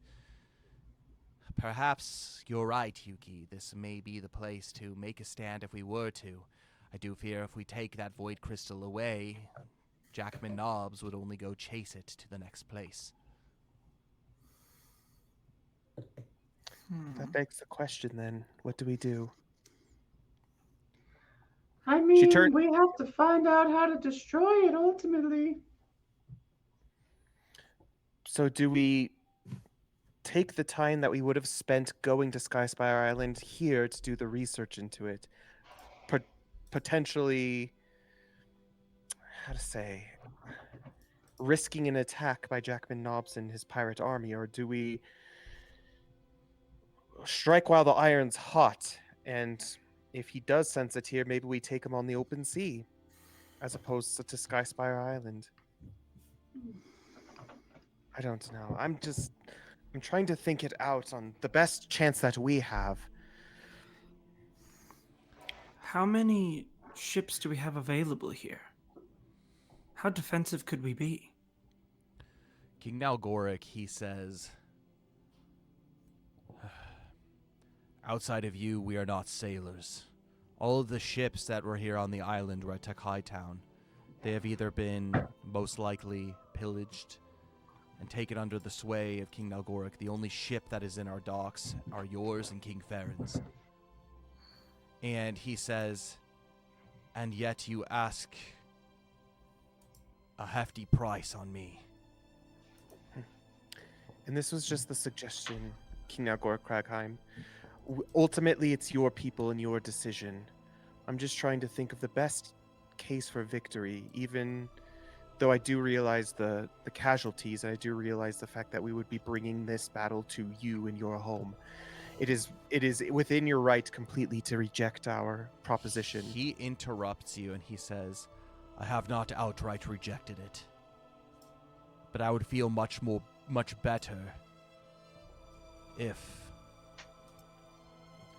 And he gives like a heavy sigh and he looks up to the volcano. And he said, "I would feel much better if I knew what was going on. If they have already infiltrated us. If they have already affected the void crystal, or not the void crystal, the earth pillar." And he shakes his head and he says, "I don't know if we could make a stand here. And Draken, we're strong fighters, but you can't expect us to go out on the open sea and fight. We are not seafarers. We're traders when necessary, but we relied a lot on Decay Town for much of our commerce. And then he continues and he says, and also Nazrahim.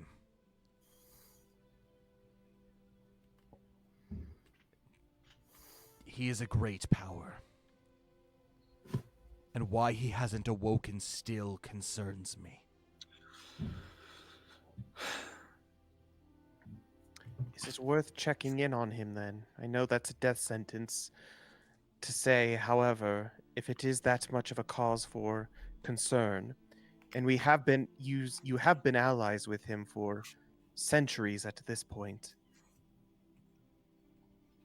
It was my idea with Smoldran in the first place. If we could have a understanding with the dragon themselves, that's one of the most powerful allies we could have. Nazrahim is one of the most powerful creatures ever to have been born here in Everlast. There's none. There are a few that are as ancient as him that still lives. Except for Horatius.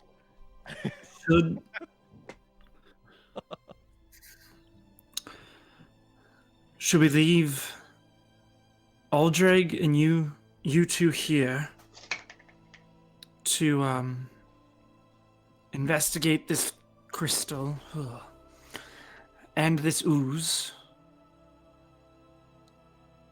Prepare the defenses of Flomberge. Maybe we don't plan to make our stand here, but we should be prepared if it's not our choice. Knowing this power is out there, it's only a matter of time as long as this is here.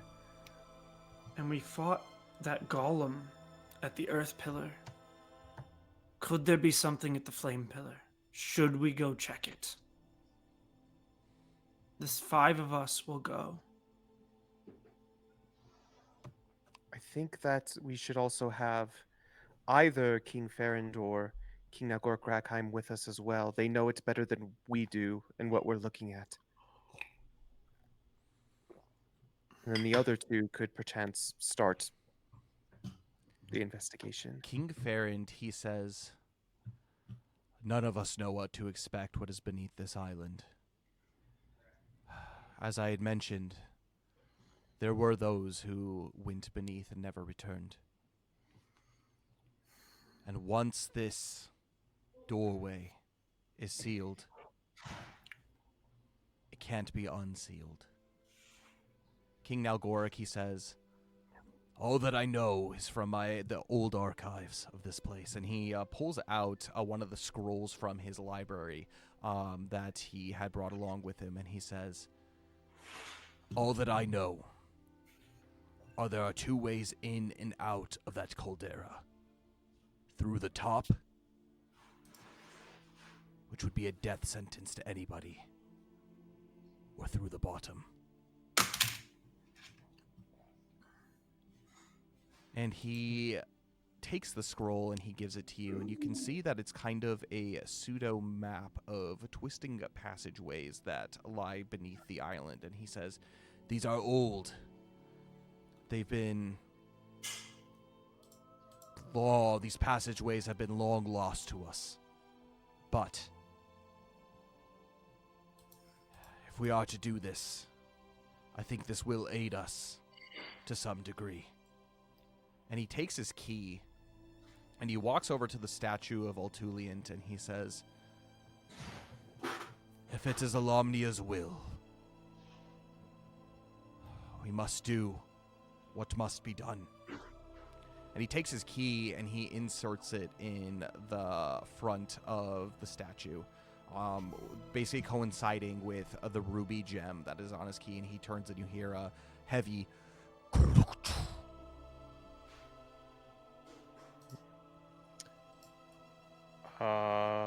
I'm assuming Thordane follows. Thordane stands up and he says, we're adventurers. Our job is to go and explore the unexplored places of this earth.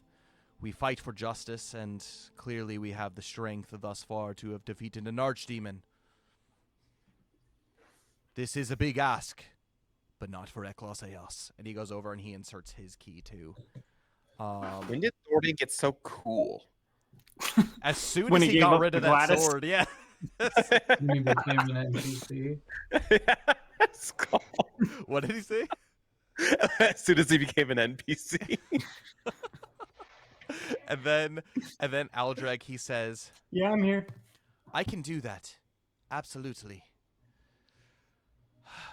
The past will lead us forward, but I will use my technology to defend this place. And he takes his key and he inserts it on the right.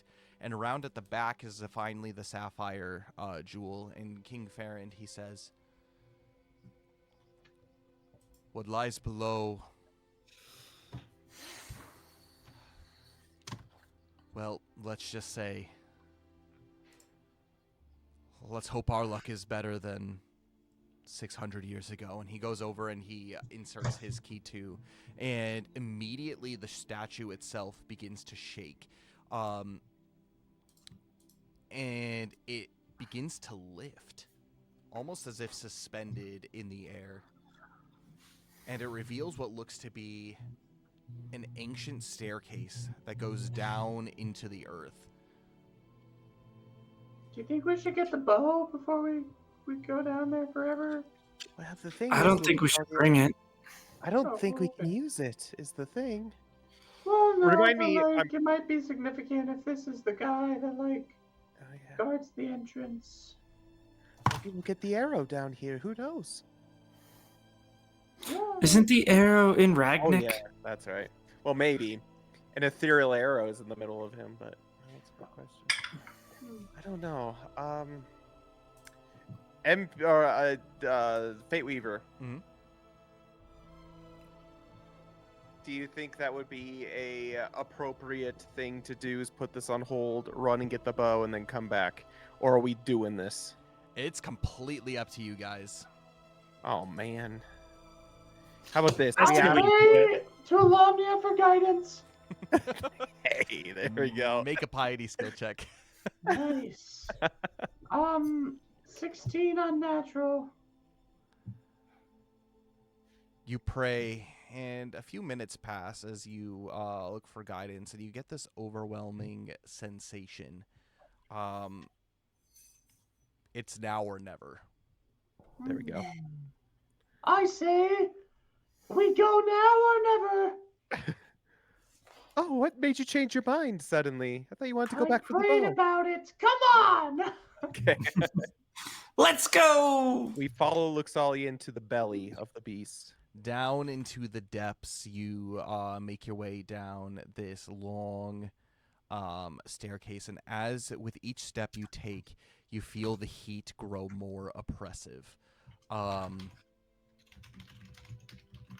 What's the marching order here? Well, Zill's in front. Yeah, obviously. Yep. Okay. Thordain's in the back. Also And makes then- sense. Luxalia and Yuki are in the middle, and Belbin is in the middle. I would probably say it would go Yuki, Luxalia, Belbin, Thordain. Yeah. Luxalia is the healing filling of the Oreo.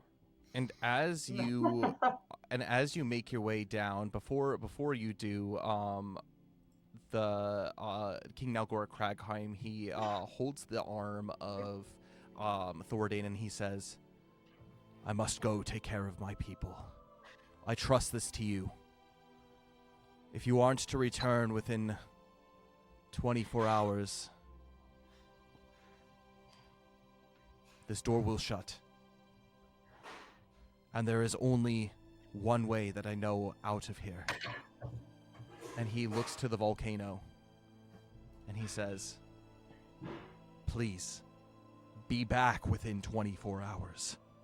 And he lets go of Thordain's arm, and Thordain, he says, we'll see what we can do. King Farrand, he says, the scripture does say,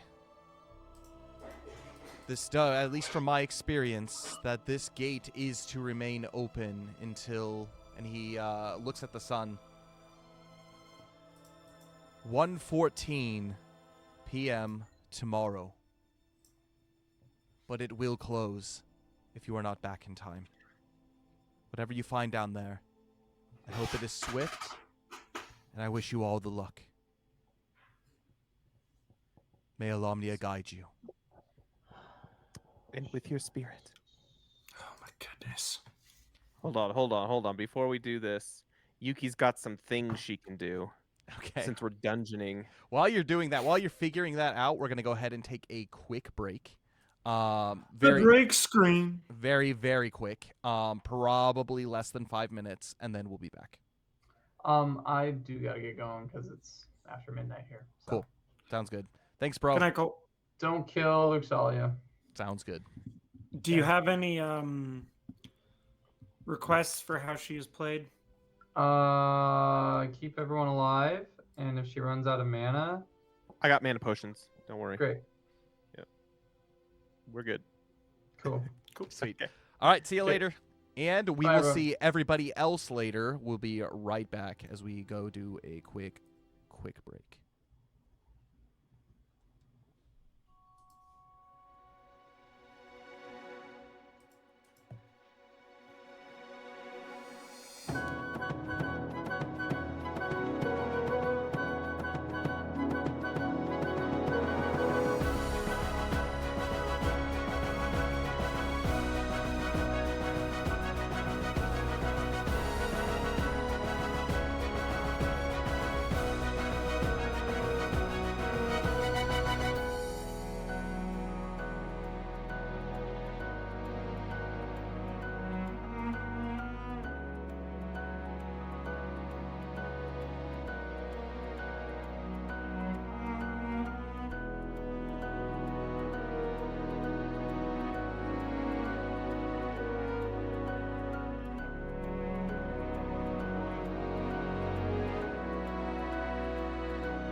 Hello, my people. How's it going? How's everybody? How's everybody doing? Hello, darkness, my old friend. Oh come. yeah. To bother you again. But yeah, we are back. We are now officially out. What? It's been since Tolly, I believe, in our next official dungeon of Woo. Woohoo! Everlast. And so, with that being the case, I'm gonna go ahead and pull up. I think this is the correct one. Yes. By the way, Yuki no longer has support stuff she can do beforehand. It's a bummer. She's got a lot of in combat stuff, but she doesn't have any support she could do prior to things. Rough. Yeah. Also, if anyone wants a nice visual and a plug, Ah, there it yes. is. That's what a void crystal looks like. That's a void crystal. Yes. Good. I described it correctly. You did. Looks great. Yeah, the It took void me way too crystals. long to notice the freaking hands. They're Yep. creepy. Yep. Yep. The I hands will holding it say, up. void crystals right now in the Everlast TCG, there's not a ton of use for them, but they're going to be very, very used in the future. So, They're really useful if you run one of like 3 creatures. yeah, right now in the first 2 sets, but I would say get them while the getting's hot because they're going to get hot later on. So, Mm-hmm. And with that, I think we're all set up here. this is scary looking. You What the make your heck? way. You make your way down this stairwell, and there's no light at the end. But as you begin to descend deeper, it gets definitely hotter and hotter. Not drastically, but definitely slightly as you have your cloaks on. By the way, that means, Max, you can take your cloak off if you want to, but to replace it with your cape of void and feathers. But your cloak does replace that cape of void and feathers Yeah. if you want to So wear it would probably introduce some bane. Yeah, some exhaustion mechanics going forward. Okay. We're gonna stick with the flame cloak. Perfect. You begin to creep downwards, and you can tell that these stairs are ancient and pretty much without use.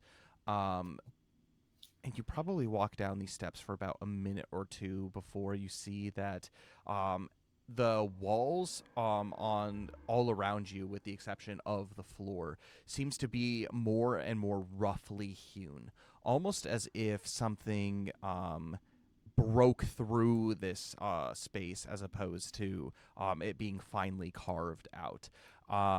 Until you do come into a cylindrical room. As you step in, it looks to be pretty long forgotten. All kinds of furniture is up here, and they have all kinds of cloth as if long abandoned over the top of them, perhaps preserving them from dust over time. Most everything seems well intact, not broken, but kind of strewn about, almost as if you are in an attic. I'm going to have both Zill and Yuki make wisdom skill checks for me. 5. 14. Zill, it seems almost, from what you can tell, as if you are in a tower of sorts. There are no windows in this place, but the general shape of it does lend itself to looking tower-shaped. In the center, you can see what looks to be a giant pillar that goes up to the top of the ceiling and down into the floor. And on the north side of it, there is a large golden dragon head that is there as well. I'm gonna, Yuki, you do notice that there are, like I said, all kinds of furniture and stuff that is has cloth on top of it. But do you wish to uncover it, or just, well, what are you guys doing? At this Yeah, moment? she'll see. It's she'll dark. see if It's there's- completely dark in this room, by the way. And so unless you have like some kind of light source, you can't see anything. Let me double check. I've got a torch. I've got 2 of them. Luxalia, I think, can make light, but yeah, if you guys want to light torches, you can do that too. I do have a torch as well. Yeah, so I'll light a torch. I believe torches give you 4 hours of light. Yeah, let me double check. I think it's 4 hours of light. Can last up to 2 hours. Oh, 2 hours. Okay. If oil is used, 30 If minutes if not. Okay.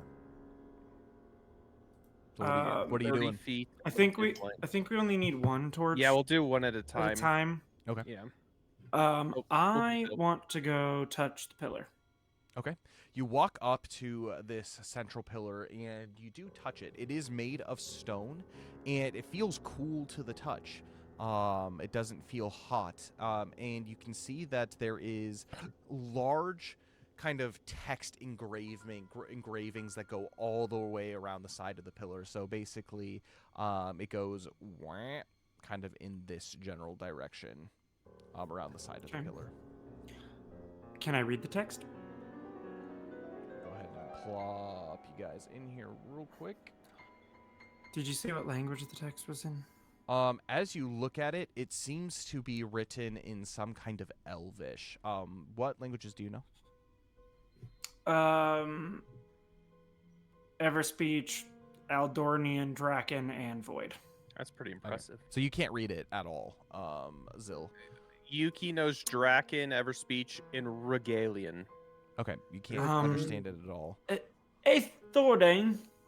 What is this accent? I don't know. Thordane's speaks Everspeech, Can you read this?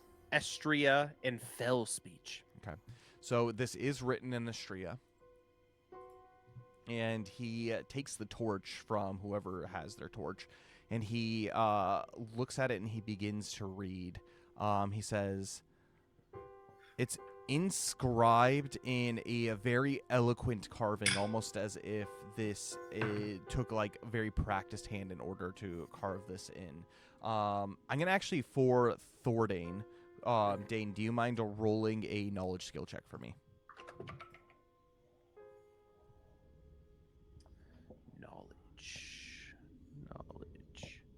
It's a 12. So he can tell, based off of the rest of this room, this pillar seems to be newer. This inscription seems to be newer. Almost as if this is some kind of doorway to keep from accessing what is above or below. Interesting. As this is happening, Yuki's gonna lift some covers and see if she sees anything interesting. It's all beautifully kept furniture, almost as if preserved in time. A lot of it has kind of like velvet fittings and very like nice rare woods and things like that as you begin to uncover some of these things. Towards the back end of it, you can see that some of them are uncovered, and these definitely have started to see some more wear.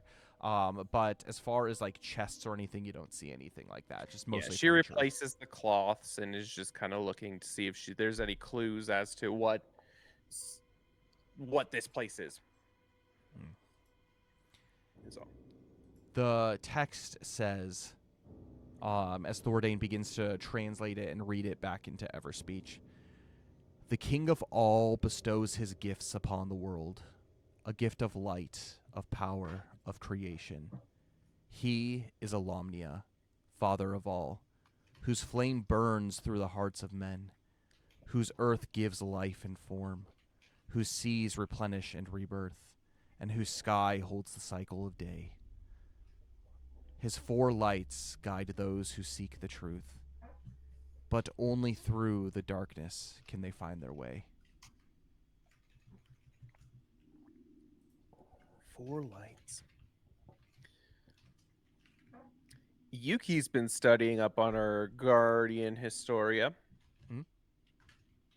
Do these words ring true from the text? Make a knowledge skill check for me.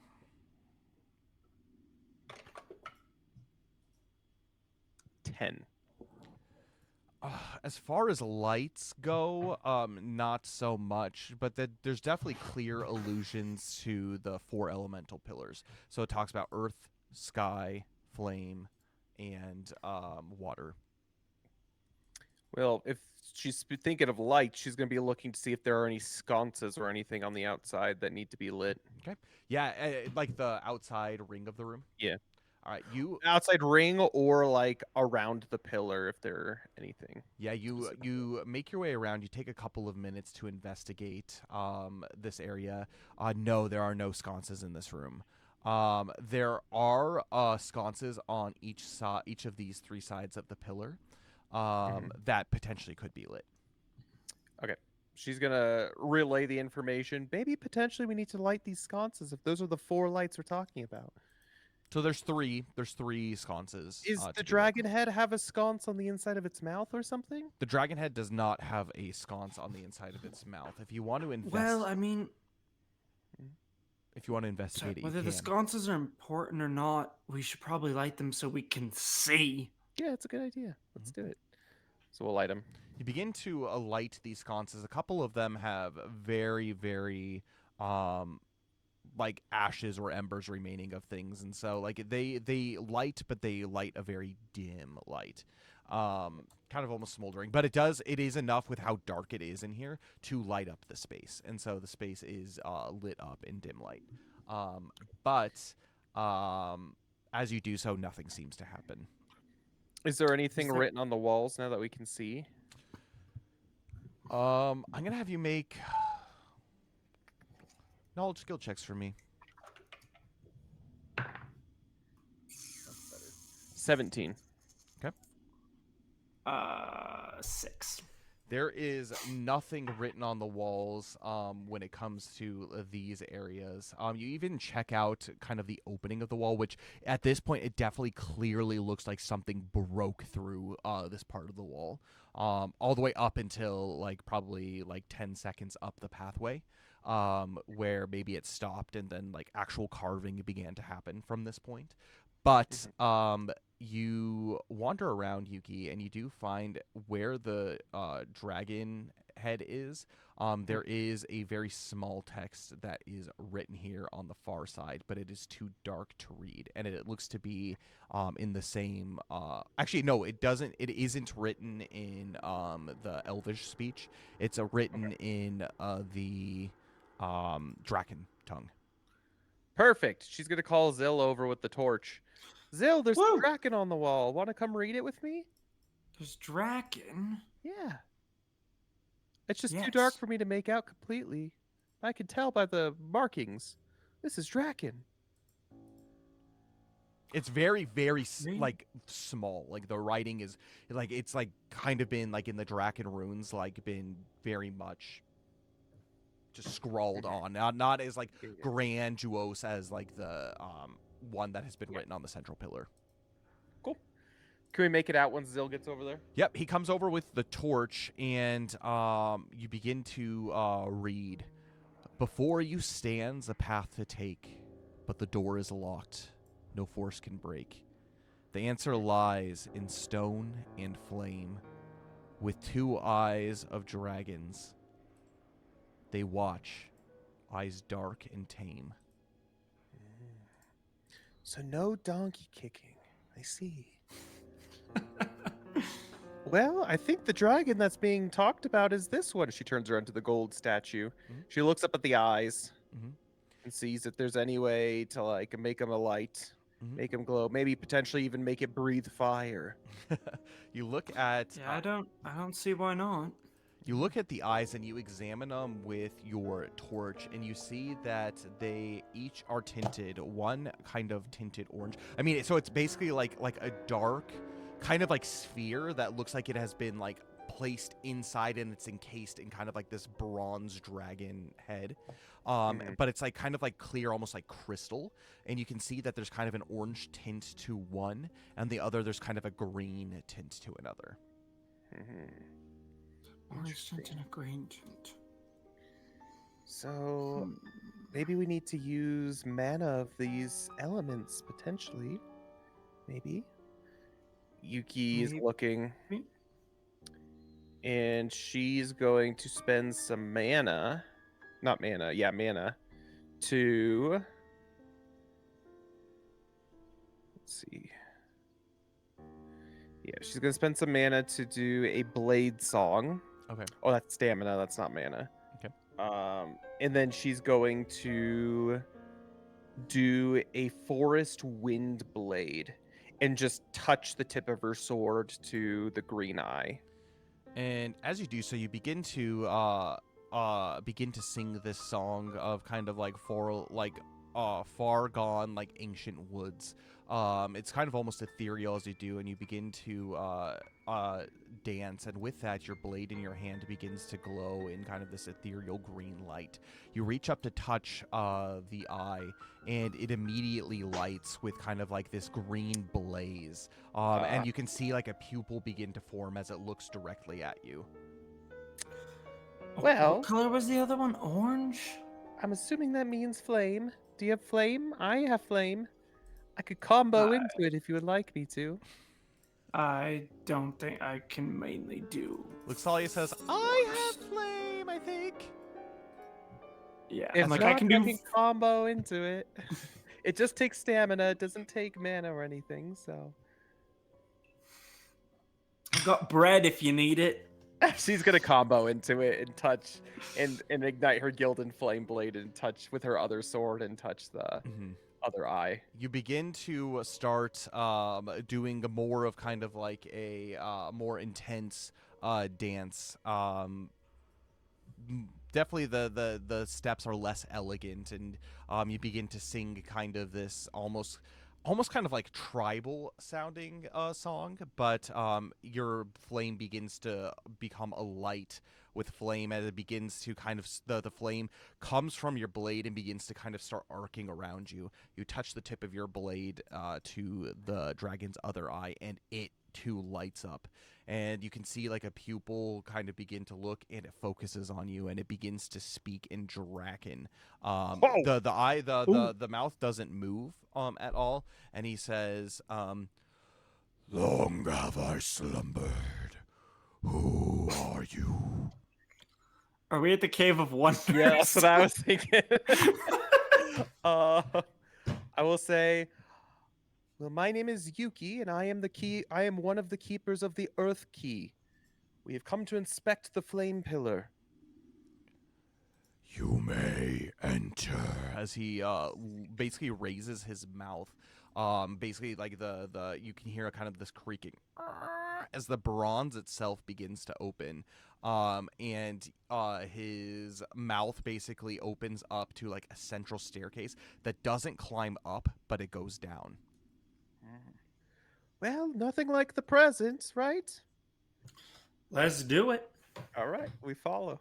We go down, and I pat the bronze dragon and say, "Thank you for your kindness." It doesn't respond to you in any way. But That's fine.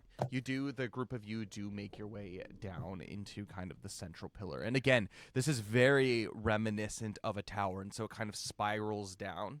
And it probably spirals 1-2 times around before you are let out into kind of the foyer of this secondary layer of the tower. Very much in kind of like a similar vein. It looks the same as you begin to walk out into kind of the main floor area. However, this time you can see that there is light that seems to be coming out of basically like 2 windows. They're more of like kind of like the battle palisade windows, like for like arrow shooting. So they're kind of like wide at the tip and go clear. So it kind of looks like bars here, but that's kind of what it's supposed to look like, is like palisade kind of windows that come out that way. And but what you kind can of see light is it? it's like you can begin to hear like a burbling, and it's like kind of like a orange glow that comes in from this direction. But as you look around the room, the things that you immediately see is a number of furniture. Much more of this furniture has been uncovered, and it seems much more decayed to time. Here, there is a door on the north side, and on the west side, there's another door. Both of them seem to be made of solid mahogany, and they are closed. And then also around the room, you can see a number of crates, what look to be seen, like about half of them are opened, like completely opened and empty. And half of them seem to have been cracked open, but have a horrible rancid smell coming from within them. Nice. Oh, good. Ancient food. Well, I guess we look around like we did the previous layer. Just Yeah. plug your nose. I'm So gonna we do it. I have wanna. the group of you make faith survival checks for me. Oh my gosh. Oh gosh. 17. 17. 12 plus 4 was that 16 for Yuki. Thordain. 13 plus Faith. 13 plus 5. 18 for Thordain. Okay. Do you want me to roll for Luxali or do you want to? I can roll for Belbin. Okay. I'll Belbin give got it an to at Luxali. 16. Woo!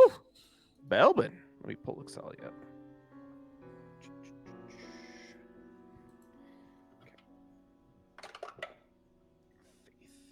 Faith. 9 plus 8. 17. As you make your way into this area, you feel this wind kind of pass throughout the room. Almost kind of like this breeze. It's warm. It's definitely like a hot wind, and it kind of goes in like a circle pattern throughout this room. And as you observe and kind of like spread out a little bit and like examine some of the things that are around, you do begin to feel kind of like the presence of something in this room. You're unsure if it's a creature, if it's a beast, or anything like that, but you do begin to feel the presence of something. But it's not concerning enough to where like it's like makes your like hair stand on the back of your neck or anything like that. Yeah. Yuki closes her eyes and sees. She asks Alamnia if it be his will to guide her to where she needs to go. Okay, make a piety skill check. Not her strong suit. Should have had Luxalia do it, but it's not a bad roll. Let's see. Piety. 15. As you do so, you wander. So what do you want to go check out? So you want to be guided, well, but is there anything yeah, generally that sticks out to you? The doors, but also like to see if there's a pattern to this wind that's coming through. Okay. Because she's feeling it and she's like, that's weird. Okay. So So we'll say as you're going up to check this door, the wind rushes by you, and you hear a faint whisper. It's almost too soft to hear, but the space kind of almost seems darker as it like goes by you, if something unseen is watching you from within the walls. Oh gosh. yeah, Yuki says that. She's like, I think something's whispering. That's not any of you, is it? Is it No. that wind? You start What? to Yuki you start to What? pay more attention, I think, everybody, to the current situation as Yuki points this out. And again, it's kind of a patterned like movement around this room, and every time it passes by, you can maybe hear something of a faint whisper as it passes by. And is it dark when it comes through? I mean, obviously we feel it, but Yeah, it's the not like the presence feels kind of dark, and yeah, like so you have the only two light sources as of now are the basically the two windows that are letting in some light, and so it's like dim light that's here, but it feels darker as it passes, almost as something is actually moving throughout the room. Is there any semblance of like what this thing might be saying? I'm gonna have you make a wisdom skill check for me. 12. that's pretty good. It's difficult to tell.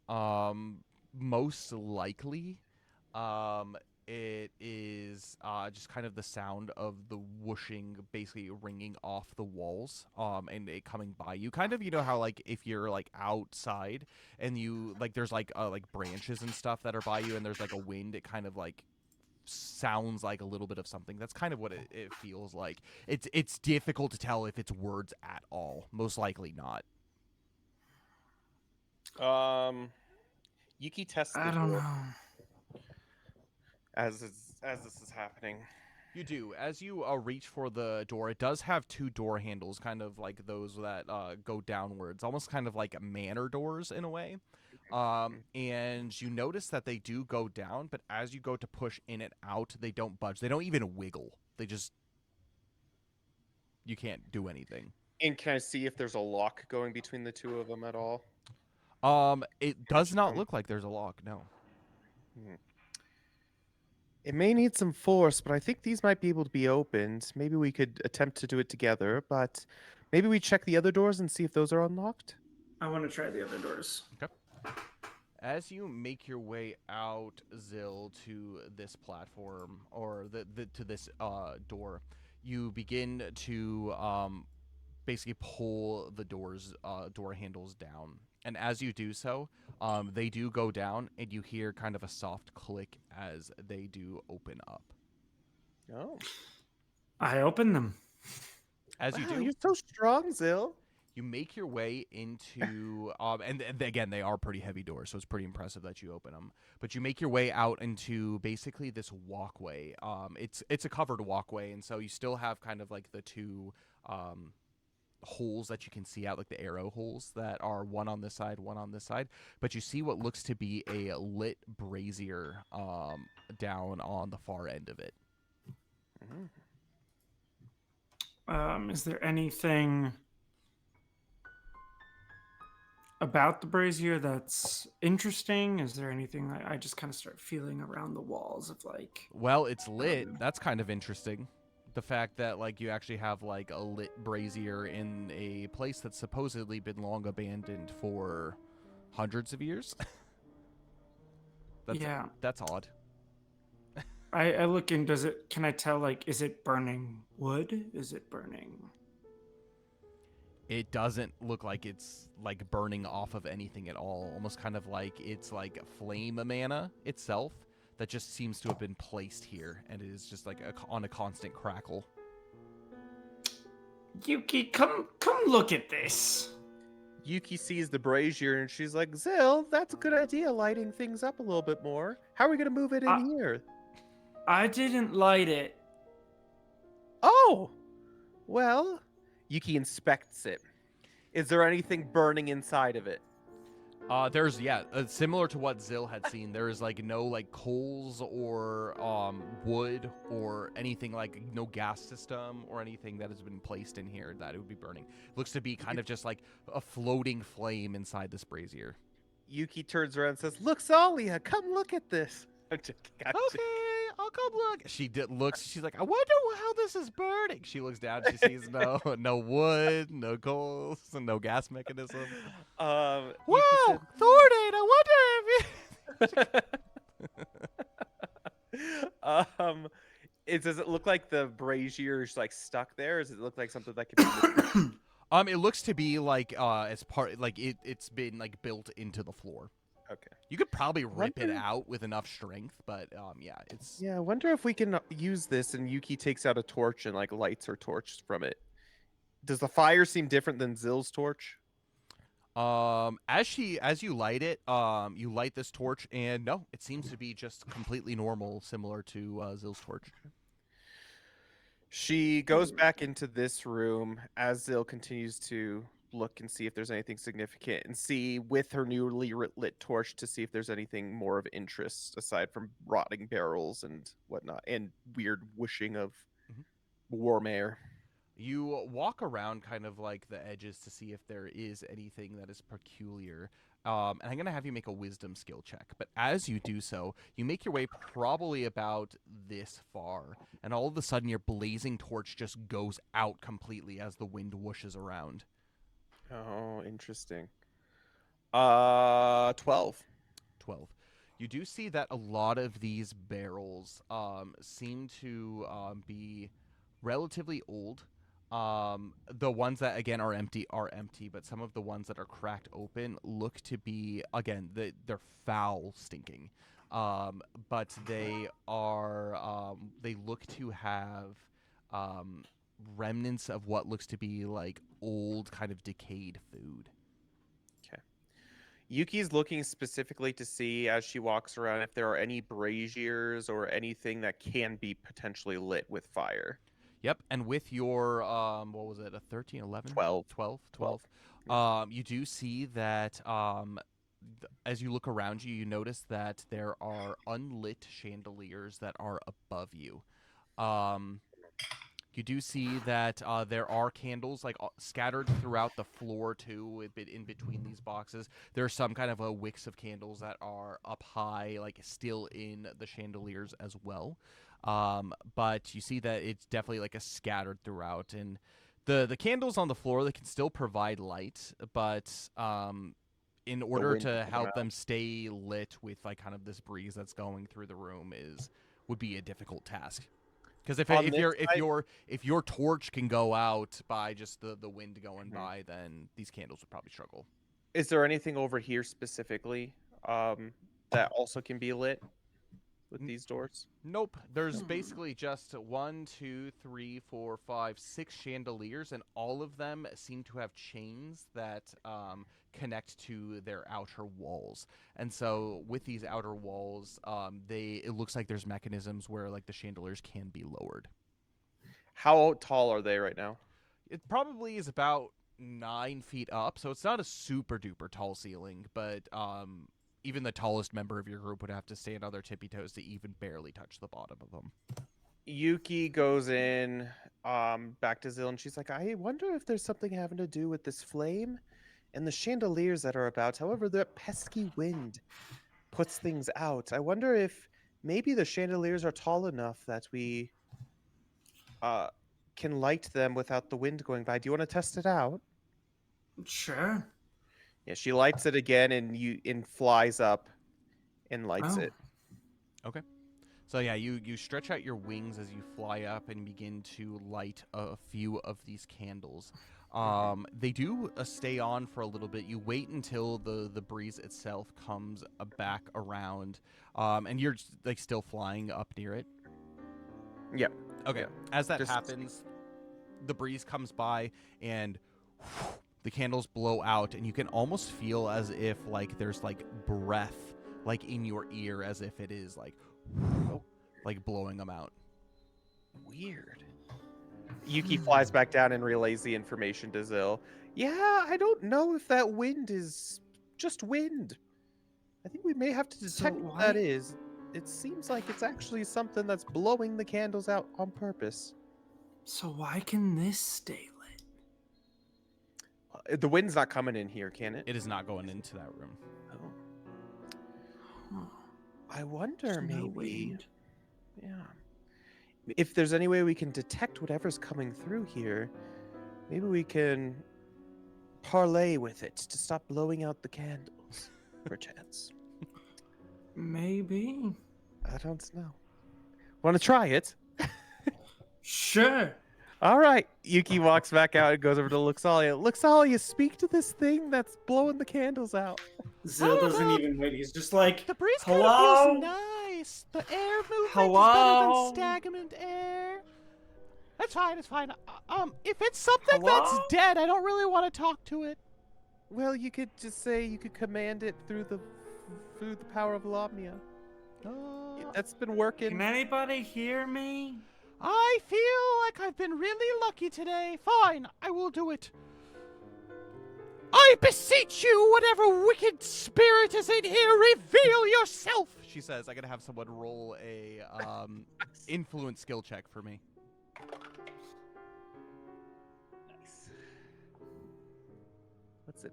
8 plus influence. 8 plus 2, 10. Okay. As Luxalia does this, she holds her staff out, and there's a small bit of light that begins to kind of emit from it. But as the wind comes by, it almost seems to affect this light too, and like her staff begins to flicker a bit. But as I- she does hold it out, you can see that under her magical light, there seems to be this black shadow of a creature that is moving throughout the room. And when it comes into the light, as opposed to just the visage of it, you see what looks to be basically like the decayed, sullen face of a person that looks to her, and basically her eyes follow the light around. Oh, weird. And then disappears as soon as it leaves the candlelight or her staff light. I just shout out in void, stop. Oh, snap. I came back into the room. Okay. Gross. Nothing happens. Well, the rest of us see this, right? Yeah, In the everybody doorway? saw that because it's visible to everyone, not just Luxalia. Does Belbin want to try to grab the thing? If he wants The to. face? Yeah. So Sounds like a Belbin Luxalia's thing. like, that was pretty creepy. I don't think that this is okay. And Zil, you shouldn't be talking like that. Pardon your language. Well, nothing else is working. Yeah. Well, we're not going to use void speech to solve all of our problems. Belbin, grab it. And this spirit comes swinging around the side, again the backside of this, and as it goes into the light, Belbin readies himself, and the spectral figure, still with its eyes placed on Luxalia, Belbin tries to grab it and just disappears into basically black smoke as he tries to do it, and then it continues around. I wonder now, though, Zil, if maybe its eyes are now on Luxalia. Maybe we could try lighting the sconces and maybe Yeah, singly focused on light sources. So, Zil, do you So- want to join me as we do this? Yes. Yuki's gonna go and lower these two right here. Okay. She won't lower. There's one right here, right? So Yeah. there's, or she'll lower these three, and she won't lower these three. Okay. Um, So and then this one and this one. So these three right here won't be lowered. Okay. So basically, the ones that are lowered, Zil will try to light, and the ones that are not lowered, Yuki will light. Okay. Perfect. Sweet. 'Kay. You, the two of you take turns going back to this flame, because when Zil came back in, his light was snuffed out as it came around. Luxalia is like, okay, over here into the corner where your smoke won't do anything. Yeah, come here. Don't worry, Belbin. If you could go help them, maybe take a torch or something and light candles, that would be great. And so Belbin's like, ugh. So he begrudgingly goes, he takes a torch out, and he is going to try to help as much as possible. But as you begin to lower these, you go, and as it lowers, immediately, Zil, you kind of see this visage of a person just standing in front of you. Oh. White eyes glazed over, just looking at you as you're doing it. Oh my god.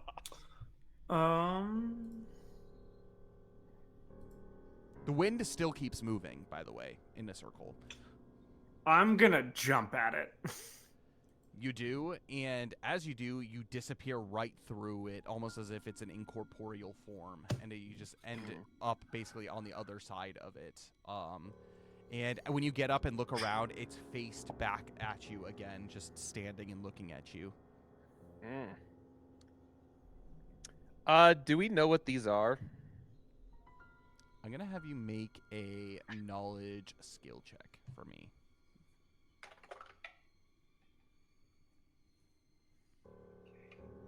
12 plus 3, 15.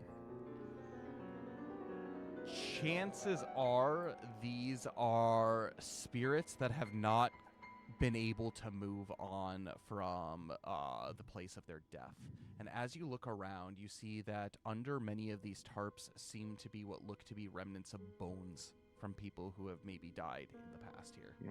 Oh, lovely.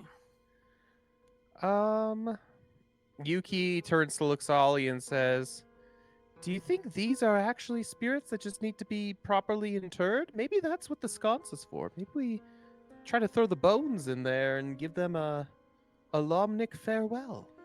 Perchance? But they seem to be a little bit different than this one that keeps going around the room.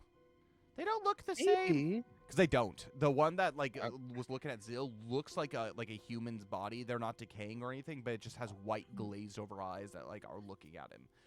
The one that like is physically like going up to like Luxalia and is like it can be seen in her light. Looks to be like a decayed, like almost like corpse. Ooh. Well, I think the first thing we should do is just lower all of them then. I just want to go around taking the tarps off of everything Okay. and see.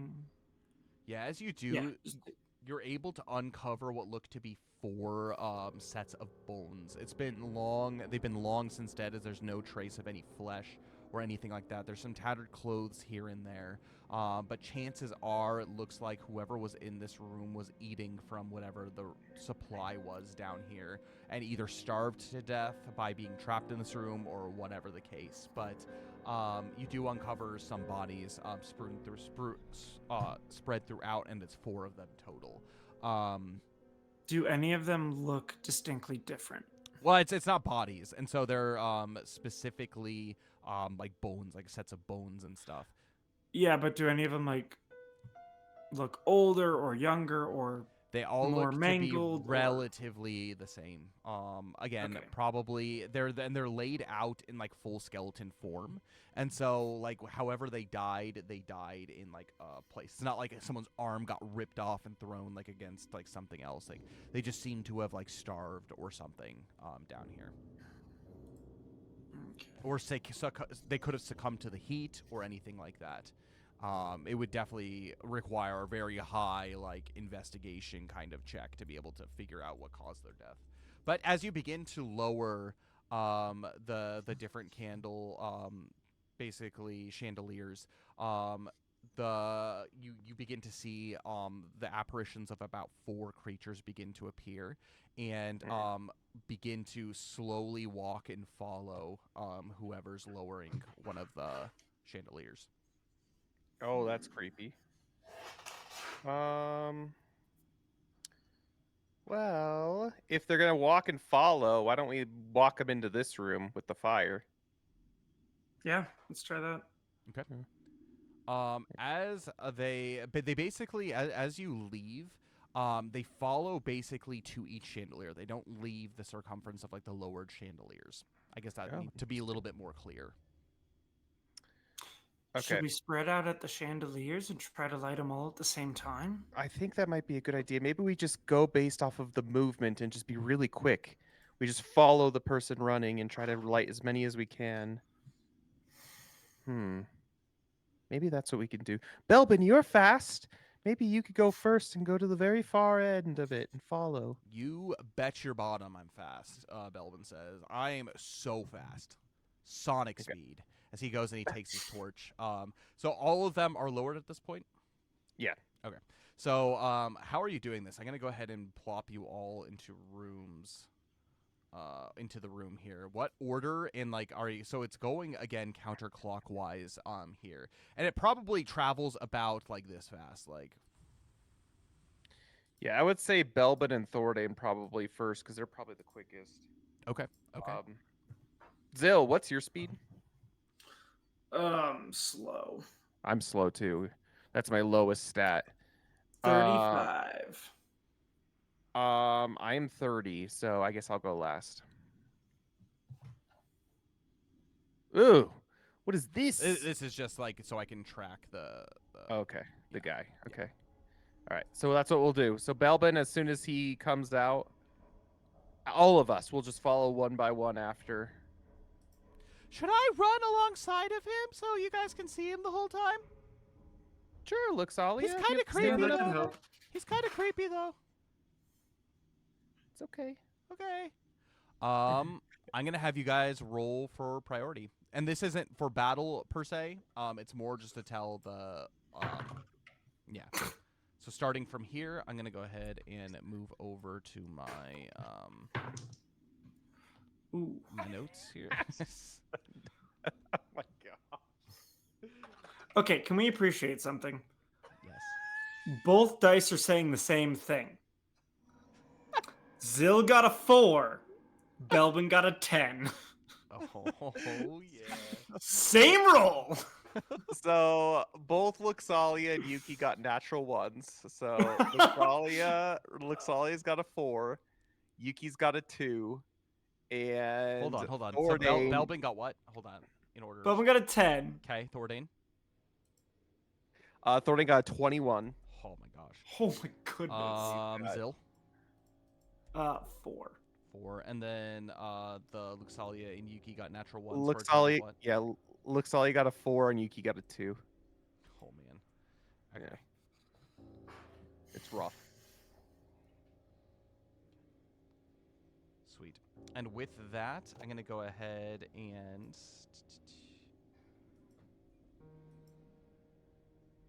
have you guys go ahead and do this thing in order. Okay, so I'm gonna have you guys all around here, starting with Thordane. So right. whoever wants to move him, just move him a number of spaces to wherever you need to go. Okay, so he's gonna go 5, 10. Wait, so from here, 5, 10, 15, 20. How much movement does he have? He's got a good amount. Where's the movement on the sheet? Let's see. Oh, there it is. There it is. The speed. Got it. Yep, Got speed. 55 feet. So how much is that? Oh, that's Yuki. 5, 10, 15, 20, 25, 30, 35, 40, 45, 50, 55. Boom. Okay. And the next on there is going to be Belbin. You say got a 10. Yeah. It's gonna be this thing.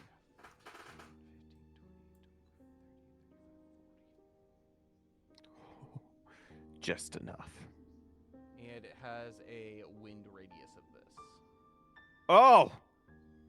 Okay. Oh my. It'll Stay on the outside. All right. Next is going to be Belbin. 5, 10, 15, 20, 25, 30, 35, 40, 45, 50, 55, 60. Okay. And next is going to be we are. Hold up. Zil, what was yours again? 4. 4. And then Yuki's was a 2. Yeah. Luxalia also got a 4, but it was a natural 1 4.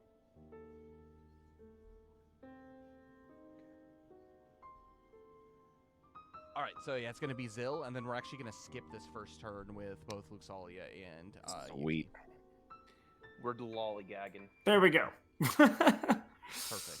And with that, we're gonna go ahead and go again to the top of the combat round, which is yep, from Thordane.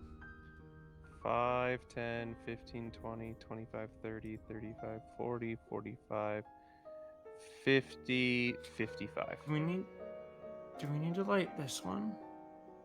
Well, he's trying to go to the far side if he can.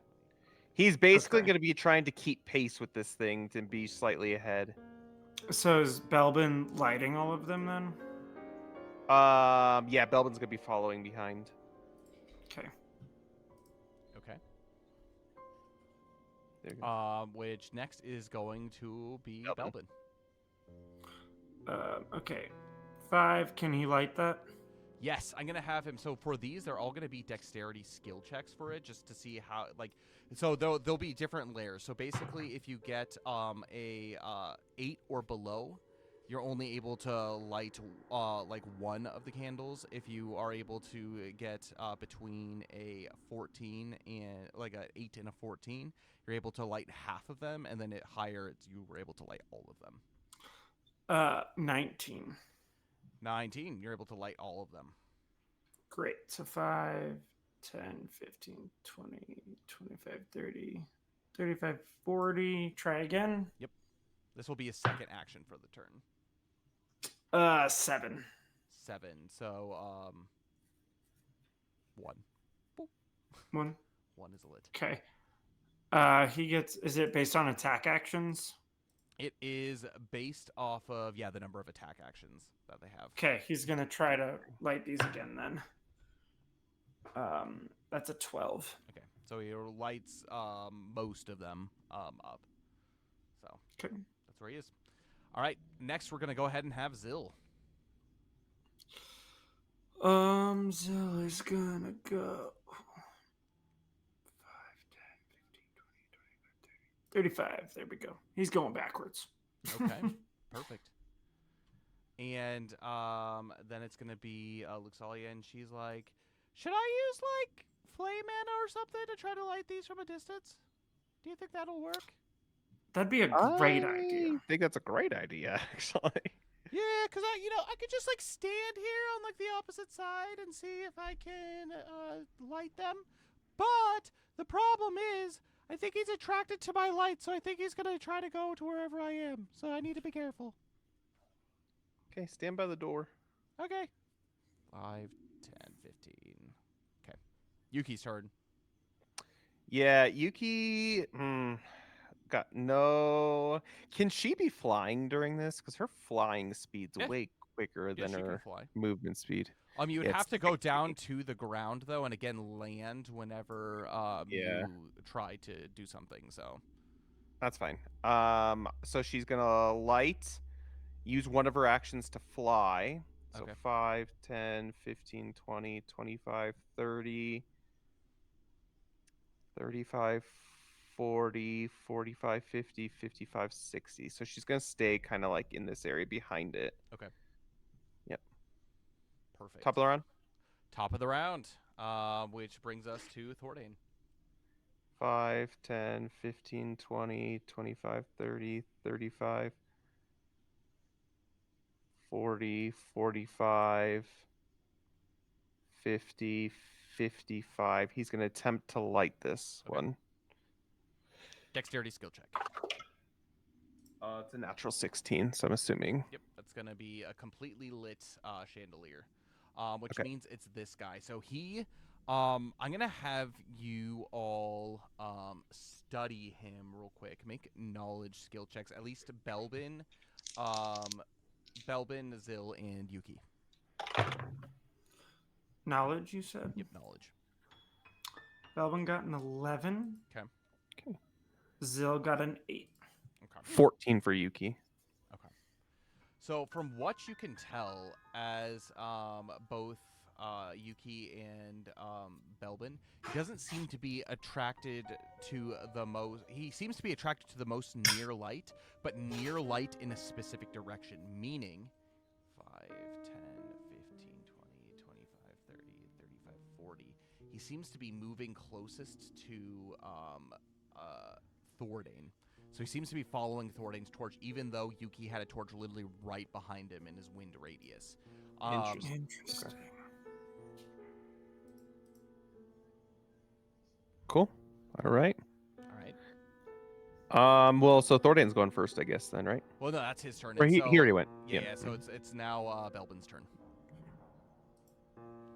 Belbin, he can just use an action, and he basically automatically lights the remainder of these lights anyways. So. Okay, so he's gonna do that.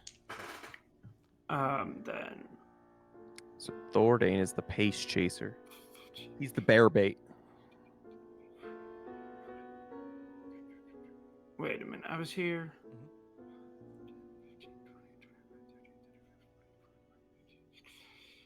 60. Cool, that's where I move. Cool. All right, next is going to be Zill.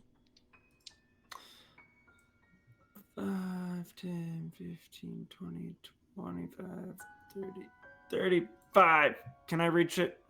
You need one more space in order to do so. Well, that's what I do. Okay. Which brings us to Luxalia, and Luxalia is like, I'm ready if you need me, but for now, I want to see what he does. Mm-hmm. So Yuki will go, and kind of noticing this pattern, she's just going to keep following him. 5, 10, 15, 20, 25, 30, 40, 45, 50, 55, 60. Can she light this? Yeah, she could attempt to. She'll use an action to do so.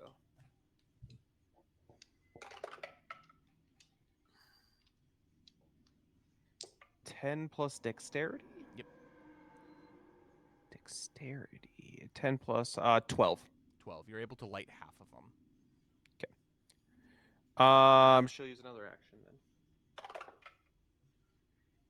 10 plus 2, another 12. Another 12. Okay. Yep. Yeah, you're able to completely light this. So the ones that are lit are this one, this one, this one, and this one. Which So. maybe go out this turn, but Thordane's gonna see that and just be like, oh, 5, 10, 15, 20, 25, 30, 35, 40, 45, and he's gonna light this one. Okay. Or he's gonna attempt to light that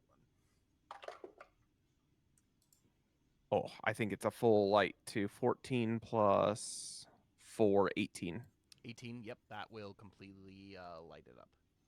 Nice. So it's going to go 5, 10, 15, 20, 25, 30, 35, 40. And he, because it's within his radius, is going to completely snuff it out. Nice. Sweet. Okay.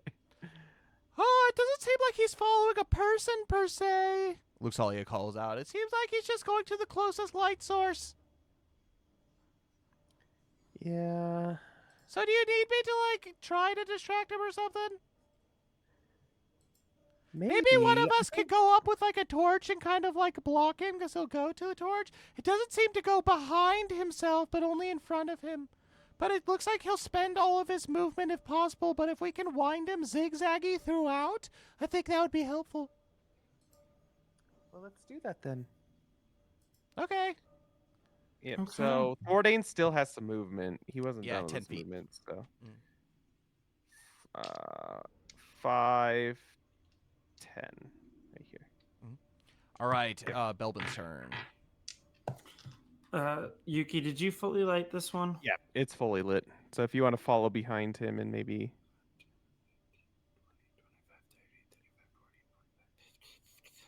60. There might be a better way to follow this path, but here we are. That's what he's gonna do. All right. Yuki's and gonna hang out back here just in case. now it's going to be Zill. Boop. Dex. Yep, dexterity. Dirty 16. Dirty 16 is going to light all of them, and so every Oh. single torch is lit, or every single Except for this chandelier one. is lit except for the one that he's currently on. That's okay. Luxalia, maybe it's time 30. to 35. Zill's just gonna look at him and shout, "Hey, you guys!" All right, that brings us to Luxalia. Luxalia's like, all right, what do you want me to do? Well, maybe be ready. Maybe hold your skill until the guy leaves the area, and then boop it. Okay, I'm gonna do this. 5, 10, 15, 20, 25. I think I only have 30 feet of movement. Maybe more. 35. 35, 5 more. 35, yeah. Sweet. Yeah, I've got clear eyes on all of these. All right, it's the top of the turn. Top of the turn. Thornton's going to be like, hey, you guys is right. 5, 10, 15, 20. 25. It's going to stand right there. All right, so I need to count the distance. So it's this one, 5, 10, Yep. 15, 20, 25, 30, 35, 40. So he could make it to it. Where he's 5, 10, 15, 20, 25, 30, 35. So, yep, Thordane's closer. So he's going to come over here. And 40. And both Zill and Thordane's lights go out. It's fine. It's all good. Okay. We protected it. Okay. Belbin, get it. Come on.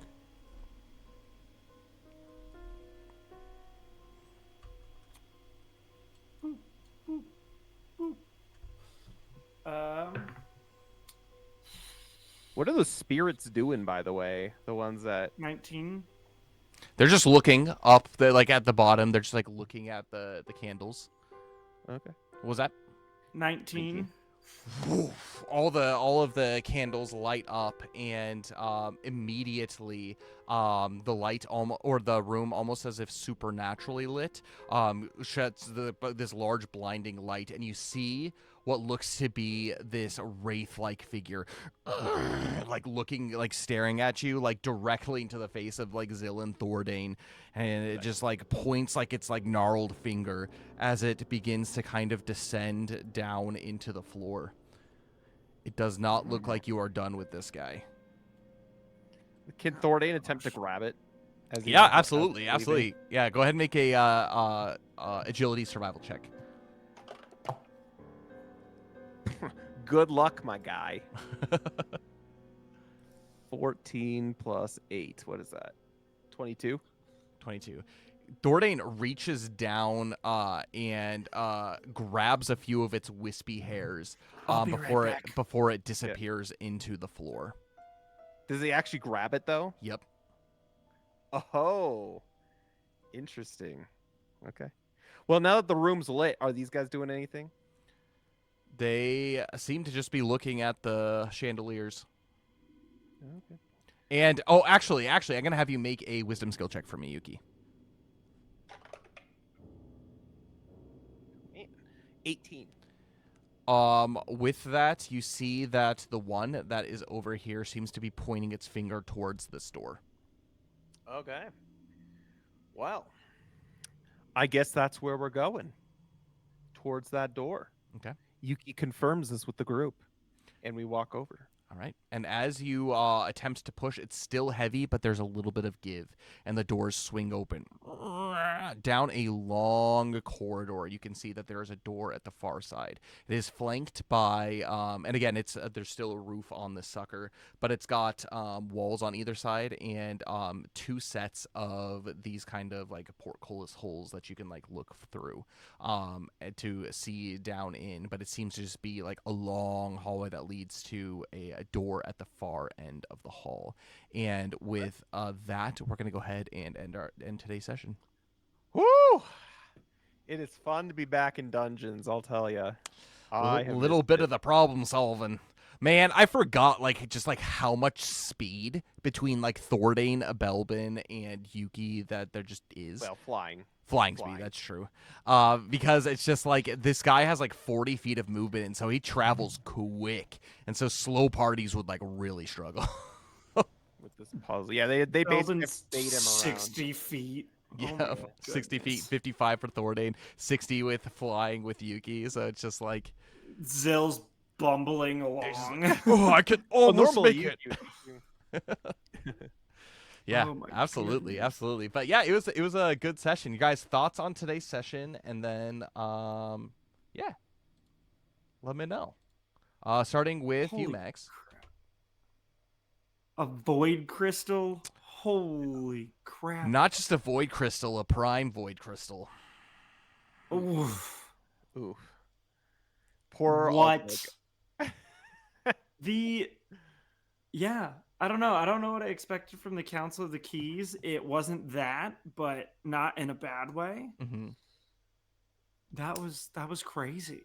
Well, and also too to think that like unless you guys had like actually like last session like mentioned something about like going and retrieving like whatever was down, like you may not have even known that the void crystal was there. You could have even left it. You could have like found out after the fact, after all of this is going on, that like there's a void crystal. So like the fact that you guys have that information now, it'll make me wonder like what actually ends up happening and how it dictates what you guys are doing. Yeah, that was nuts. Dungeons are fun. Yeah, dungeons are fun.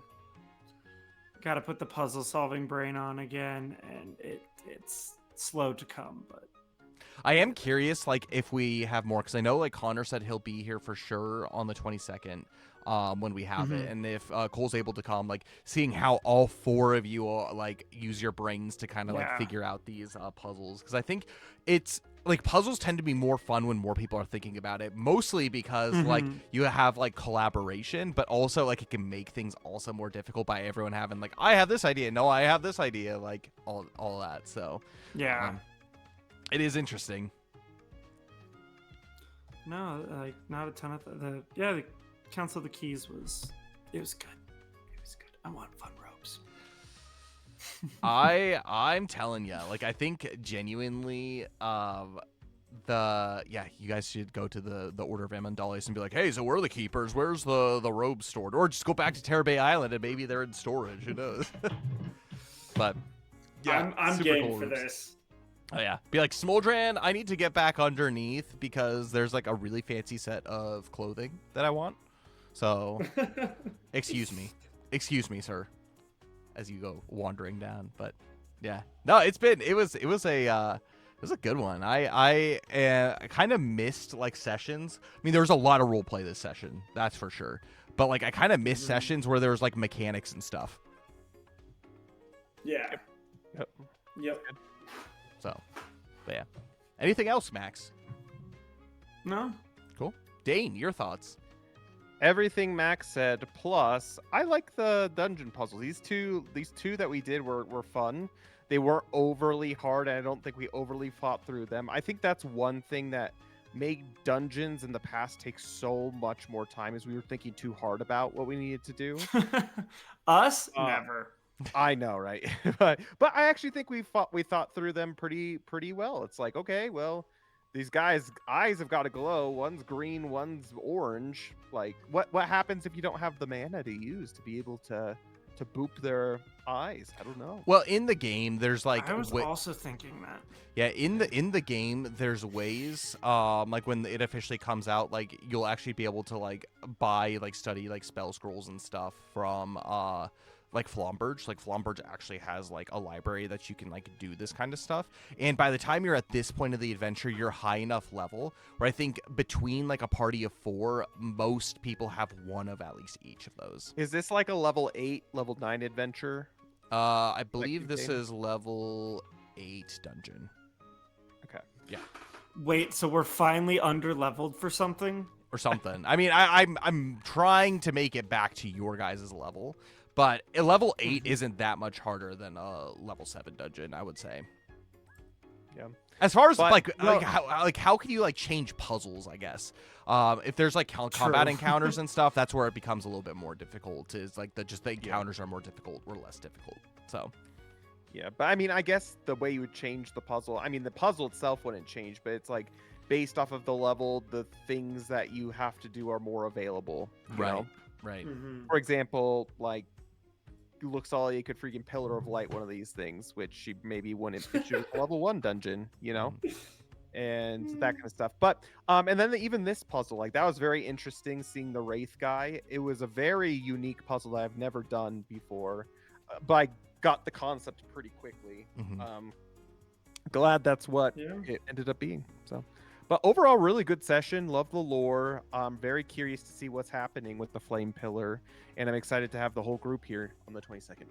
Yeah, absolutely, for sure. Yeah, and one thing that to think about going forward too is as far as like exploring like the remnants of this dungeon, use the opportunity to be able to check out as much as possible as far as like your surroundings and whatnot, because I had like mentioned that there are like windows, and like I don't think you guys like looked out the windows to see like what is there. Well, there's windows in the hallway. There are windows in the hallway, so it's definitely things to think about so you can kind of get a better like idea of like the shape of like this place, or like what that's going to look like, or whatever the case. So just something to think about going forward, especially as you kind of start to paint like a mental like map of like in your mind of this place. So cool. Okay. By the way, was that thing void? Could Zill feel the void from it? No, it was not a void creature. Interesting. He spoke void speech, but it didn't do anything. Yeah. Yeah. Zill's always ready to try speaking void. And Luxalia's like, no, Very don't do it. It's horrible to my ears, and your lips are gonna melt off. Turn into the mouth of Sauron. Yeah, it's good. Oh no. Yeah, that was the other thing. Is just all of the Lord of the Rings references. Oh man, was nice at the conference of the keys. It's because we missed AME this past week. I know. Yeah, it was a bummer. So, but yeah, It was good. I really enjoyed the session. How about you, Kyle? Any thoughts? It was good. Like you guys said, like it's kind of fun to be back in like a dungeon and having like mechanics and stuff again. But kind of like what we were talking with Cole about like before the session even started, it's good to have like a lot of sessions, like multiple sessions in a row, where it like really reorients the adventure back to like kind of like the main story, because I think it's kind of easy not just to veer off but kind of just forget like main story things of like what are we doing, like what is the purpose of here. And I just really love how like your actions and the things that you do in previous sessions impact like these like key moments, like for example with like the void crystal. Like who knows, you may not have even had like this void crystal or like even known about it if you guys hadn't like talked about it with King Farrand and King Nalgoric beforehand. I mean, maybe you would have gone after it later or whatever the case, but like that was cool. So you guys now have like a fuller picture of that, or even so much of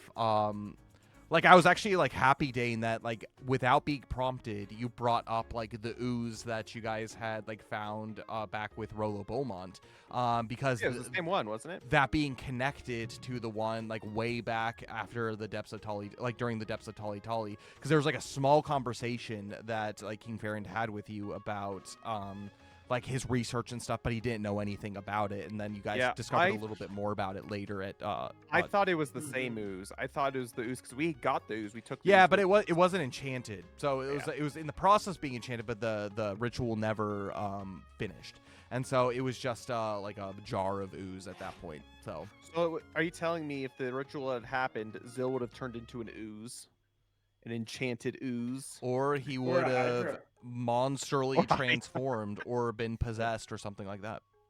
Yeah, nice. So There you go. Yep.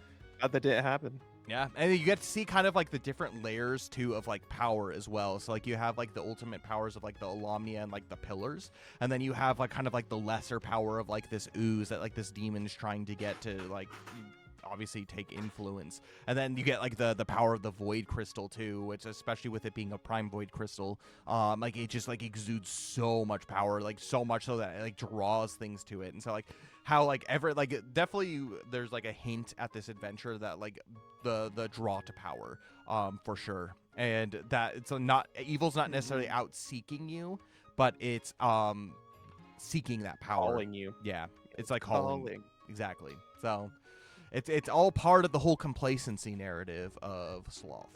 So There you go. Yeah, it's good. Dang. I enjoy it. Dane, any announcements or anything?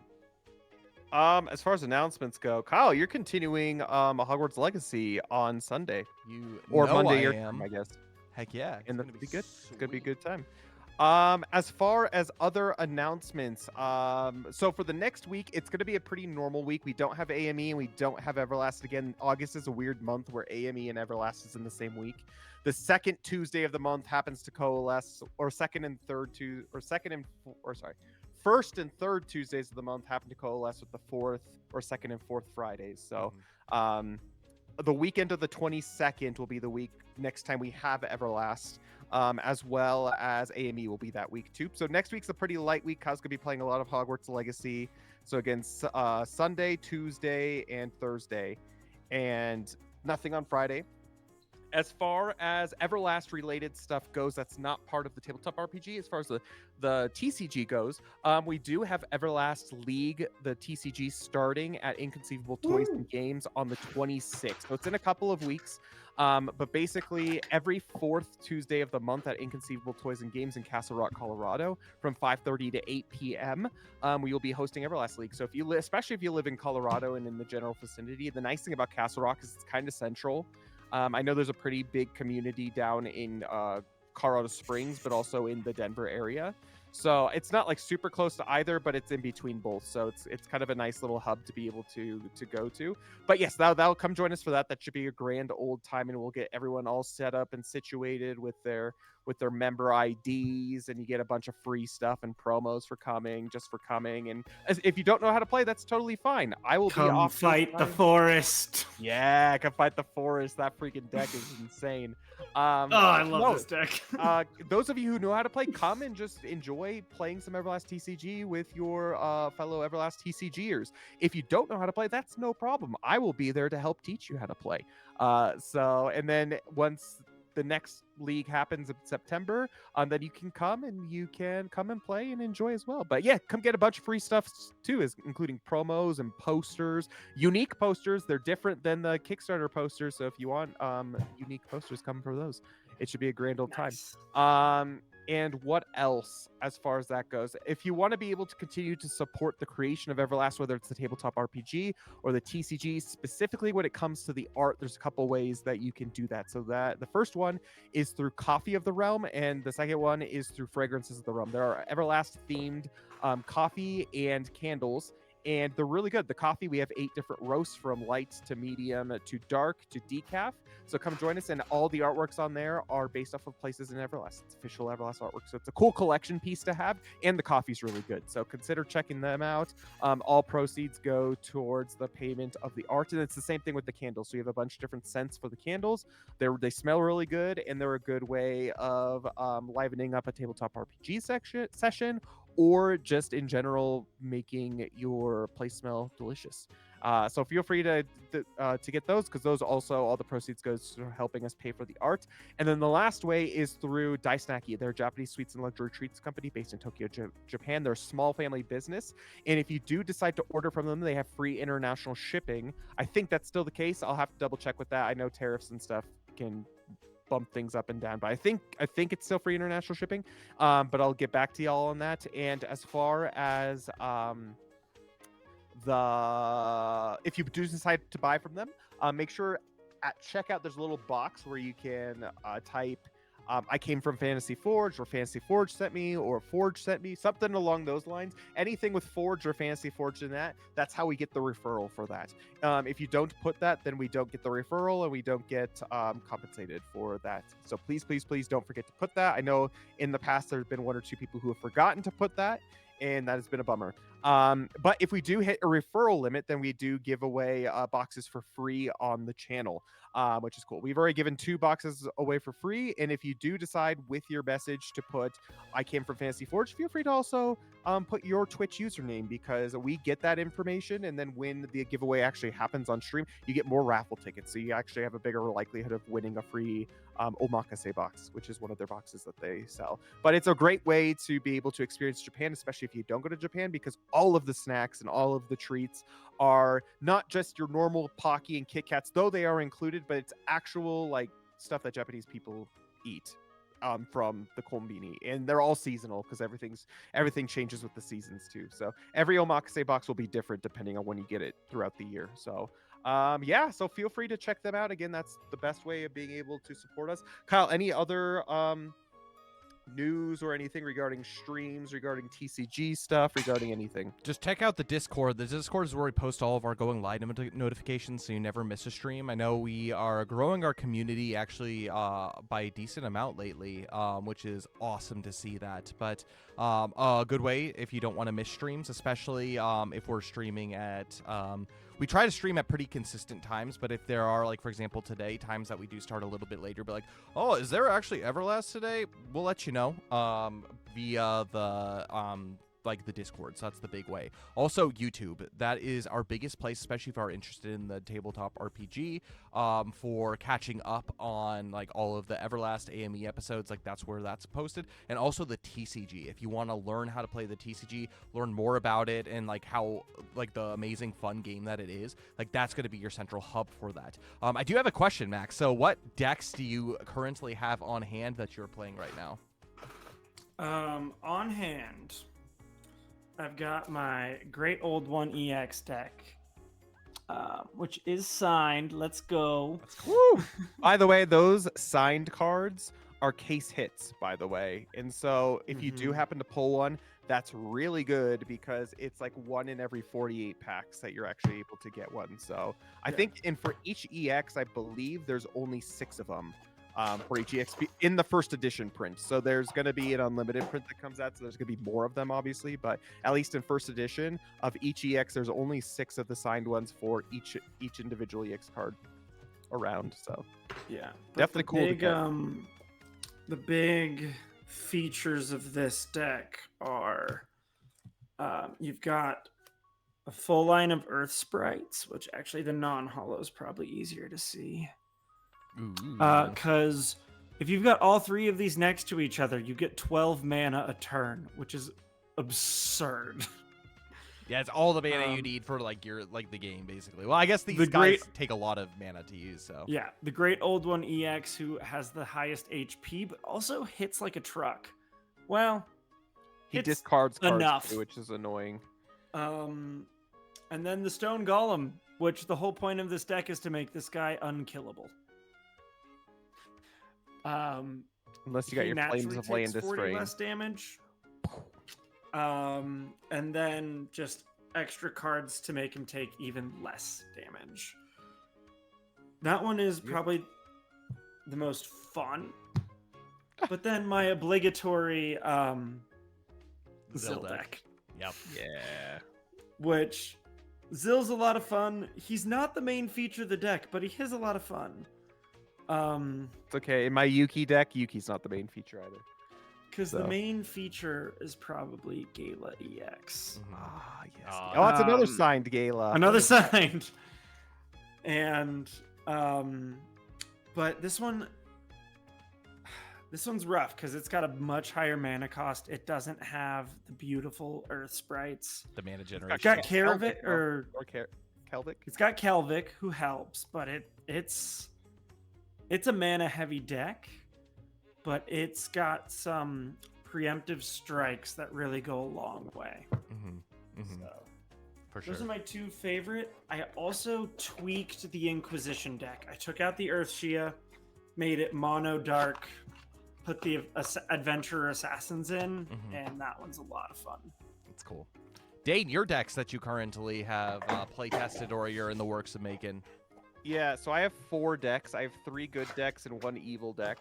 So my evil deck is actually an anti-Addy, Bloodfinger, and a plant deck, I guess. It also has Seralith in there. There we go. Seralith EX. But it's got anti-Addy in it, and it's a void deck. So it's one of the few void decks you can kind of make within the first two sets that have come out. But yeah, anti-Addy and Seralith are kind of like the main people in there. I do have a couple like tech things, but it's mainly a light element deck. So it works based off of the plant keyword mainly, which is kind of cool. So I haven't played that one yet, but I'm excited to play it. I have an adventure deck, which is probably my favorite one to play. It works around Emmerich, man. Emmerich EX, who's really good. He's a support who can snipe from the bench or from your battlefield during the movement phase. And then Eska board wiped me. Yeah, Eska, I think in my opinion, he's probably the best EX out there. He's just so versatile, and you could put him in any deck. He's so good. But Eska, and then it's got a bunch of adventures. So I'm mainly running for that deck. It's a dual type deck. It's an Earth type, Electric type, and I'm running Grumala Ranger adventures and then Draken Bard adventures, which is really cool. And it also has Thordane and Jensen promos in there too to help. So it's pretty fun. It's I good. like that one. It's really good. Yeah, it's super solid. It's really fast and it gets a lot of mana really quickly, which is nice.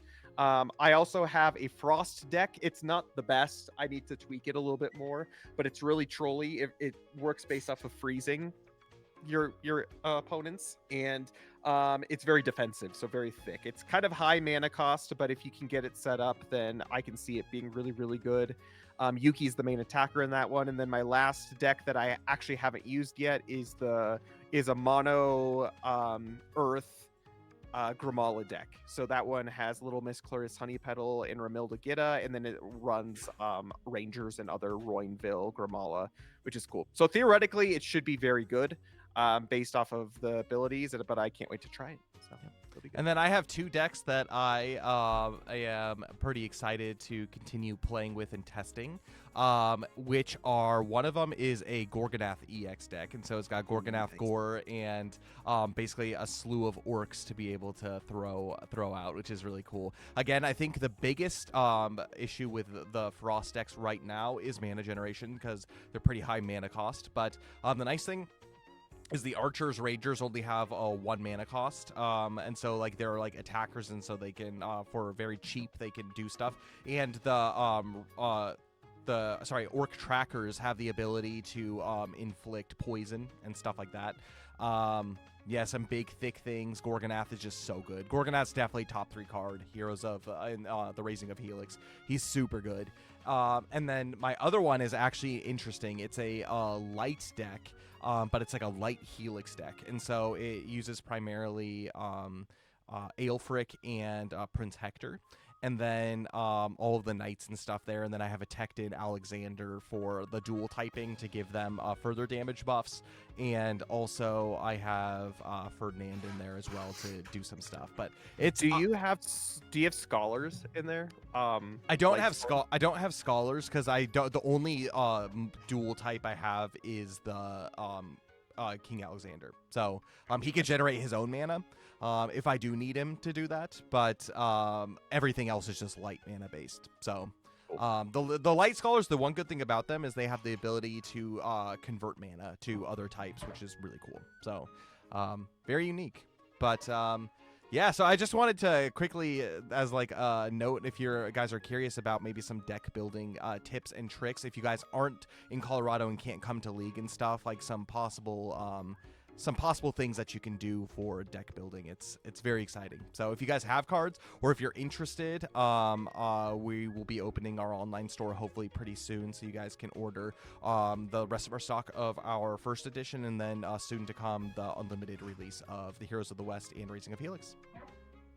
Any news on the next set coming out? Yes, Kickstarter is in the works as far as like the early launch page. The plan is to have it launch towards like the middle or end of October, and we're very excited. I guess I could probably just announce it now. The next set is going to take place in the Kingdom of Grandium, so the southern part of the Great Peninsula. And it is going to be called The Veil of Twilight, and so we will be seeing the 2 main characters that are going to be involved in that are 2 legendary EX characters, which are going to be Jack. And then, so we saw him back at Golden Rock, so it's going to be Jack. We talked about him today too, yeah. We did, and Burble-Dow, so the Archdemon of Veracity. And so he is going to be there as well. So our first Archdemon is going to drop the next set, and Jack, who's really cool, and so the Lightbringer. And so he... there's that, along with all kinds of things from Helix. Hiroxen are going to be introduced into the set. Obviously, there's going to be a huge focus on Port Grandium, which is the seat of the Empire, the Grandium Empire. And then also all kinds of... There's going to be Black Draken that are going to be introduced as well. So where the Heroes of the West was a huge, huge focus, pretty much on like the Grumala, but mostly humans. This one's going to be more spread out between like elves and like there's a lot of wood elf influence. There's a big human for the Grandium stuff, but Draken and Hiroxen as well. So look forward to it. It's going to be really, really cool. So let's go. And there's going to be something a little special too that's going to be announced a little bit later. Once we kind of get a little bit closer to the Kickstarter. But for now, look forward to our new set, The Veil of Twilight. And it's a set that has 236 cards, I think. So it's a big set. So one thing we've decided is we're increasing the booster box size from 24 packs to 30 packs, which will slightly increase the price of the box. However, it ultimately decreases the value of everything in the box because it more than makes up for it based off the MSRP. And we are only doing 1 set instead of 2. So it's not going to be 2 sets like Here's the West, Raising of the Helix. It's only going to be the 1 set, Veil of Twilight, which will have good, evil, and neutral creatures all together. Yep. And so you'll have a chance to pull a little bit of everything. And so it kind of takes away that block for players who maybe only want to play, for example, like good creature decks, but like don't have... but like maybe they don't buy anything from Raising of Helix to play evil decks, but maybe they start pulling some of these cards like, oh, I can make a cool deck with it. And so it gives kind of like like the ability for people to build decks from both good and evil. And there's a lot of neutral creatures in this upcoming deck too to kind of go to fill kind of the spaces between them. So again, new items, arts, and stuff to expand the roster of good playable cards to kind of help support any deck that you build. So look forward to it. Yeah, we're looking for mid to end of October for that release. So it'll be sweet. Nice. Cool. I think that's it. I can't think of anything else. God bless you all. Know that I'm praying for you. Pray for each other. Pray for me. And may Alumnia guide you. We'll see you all on Monday for some Hogwarts Legacy. Bye.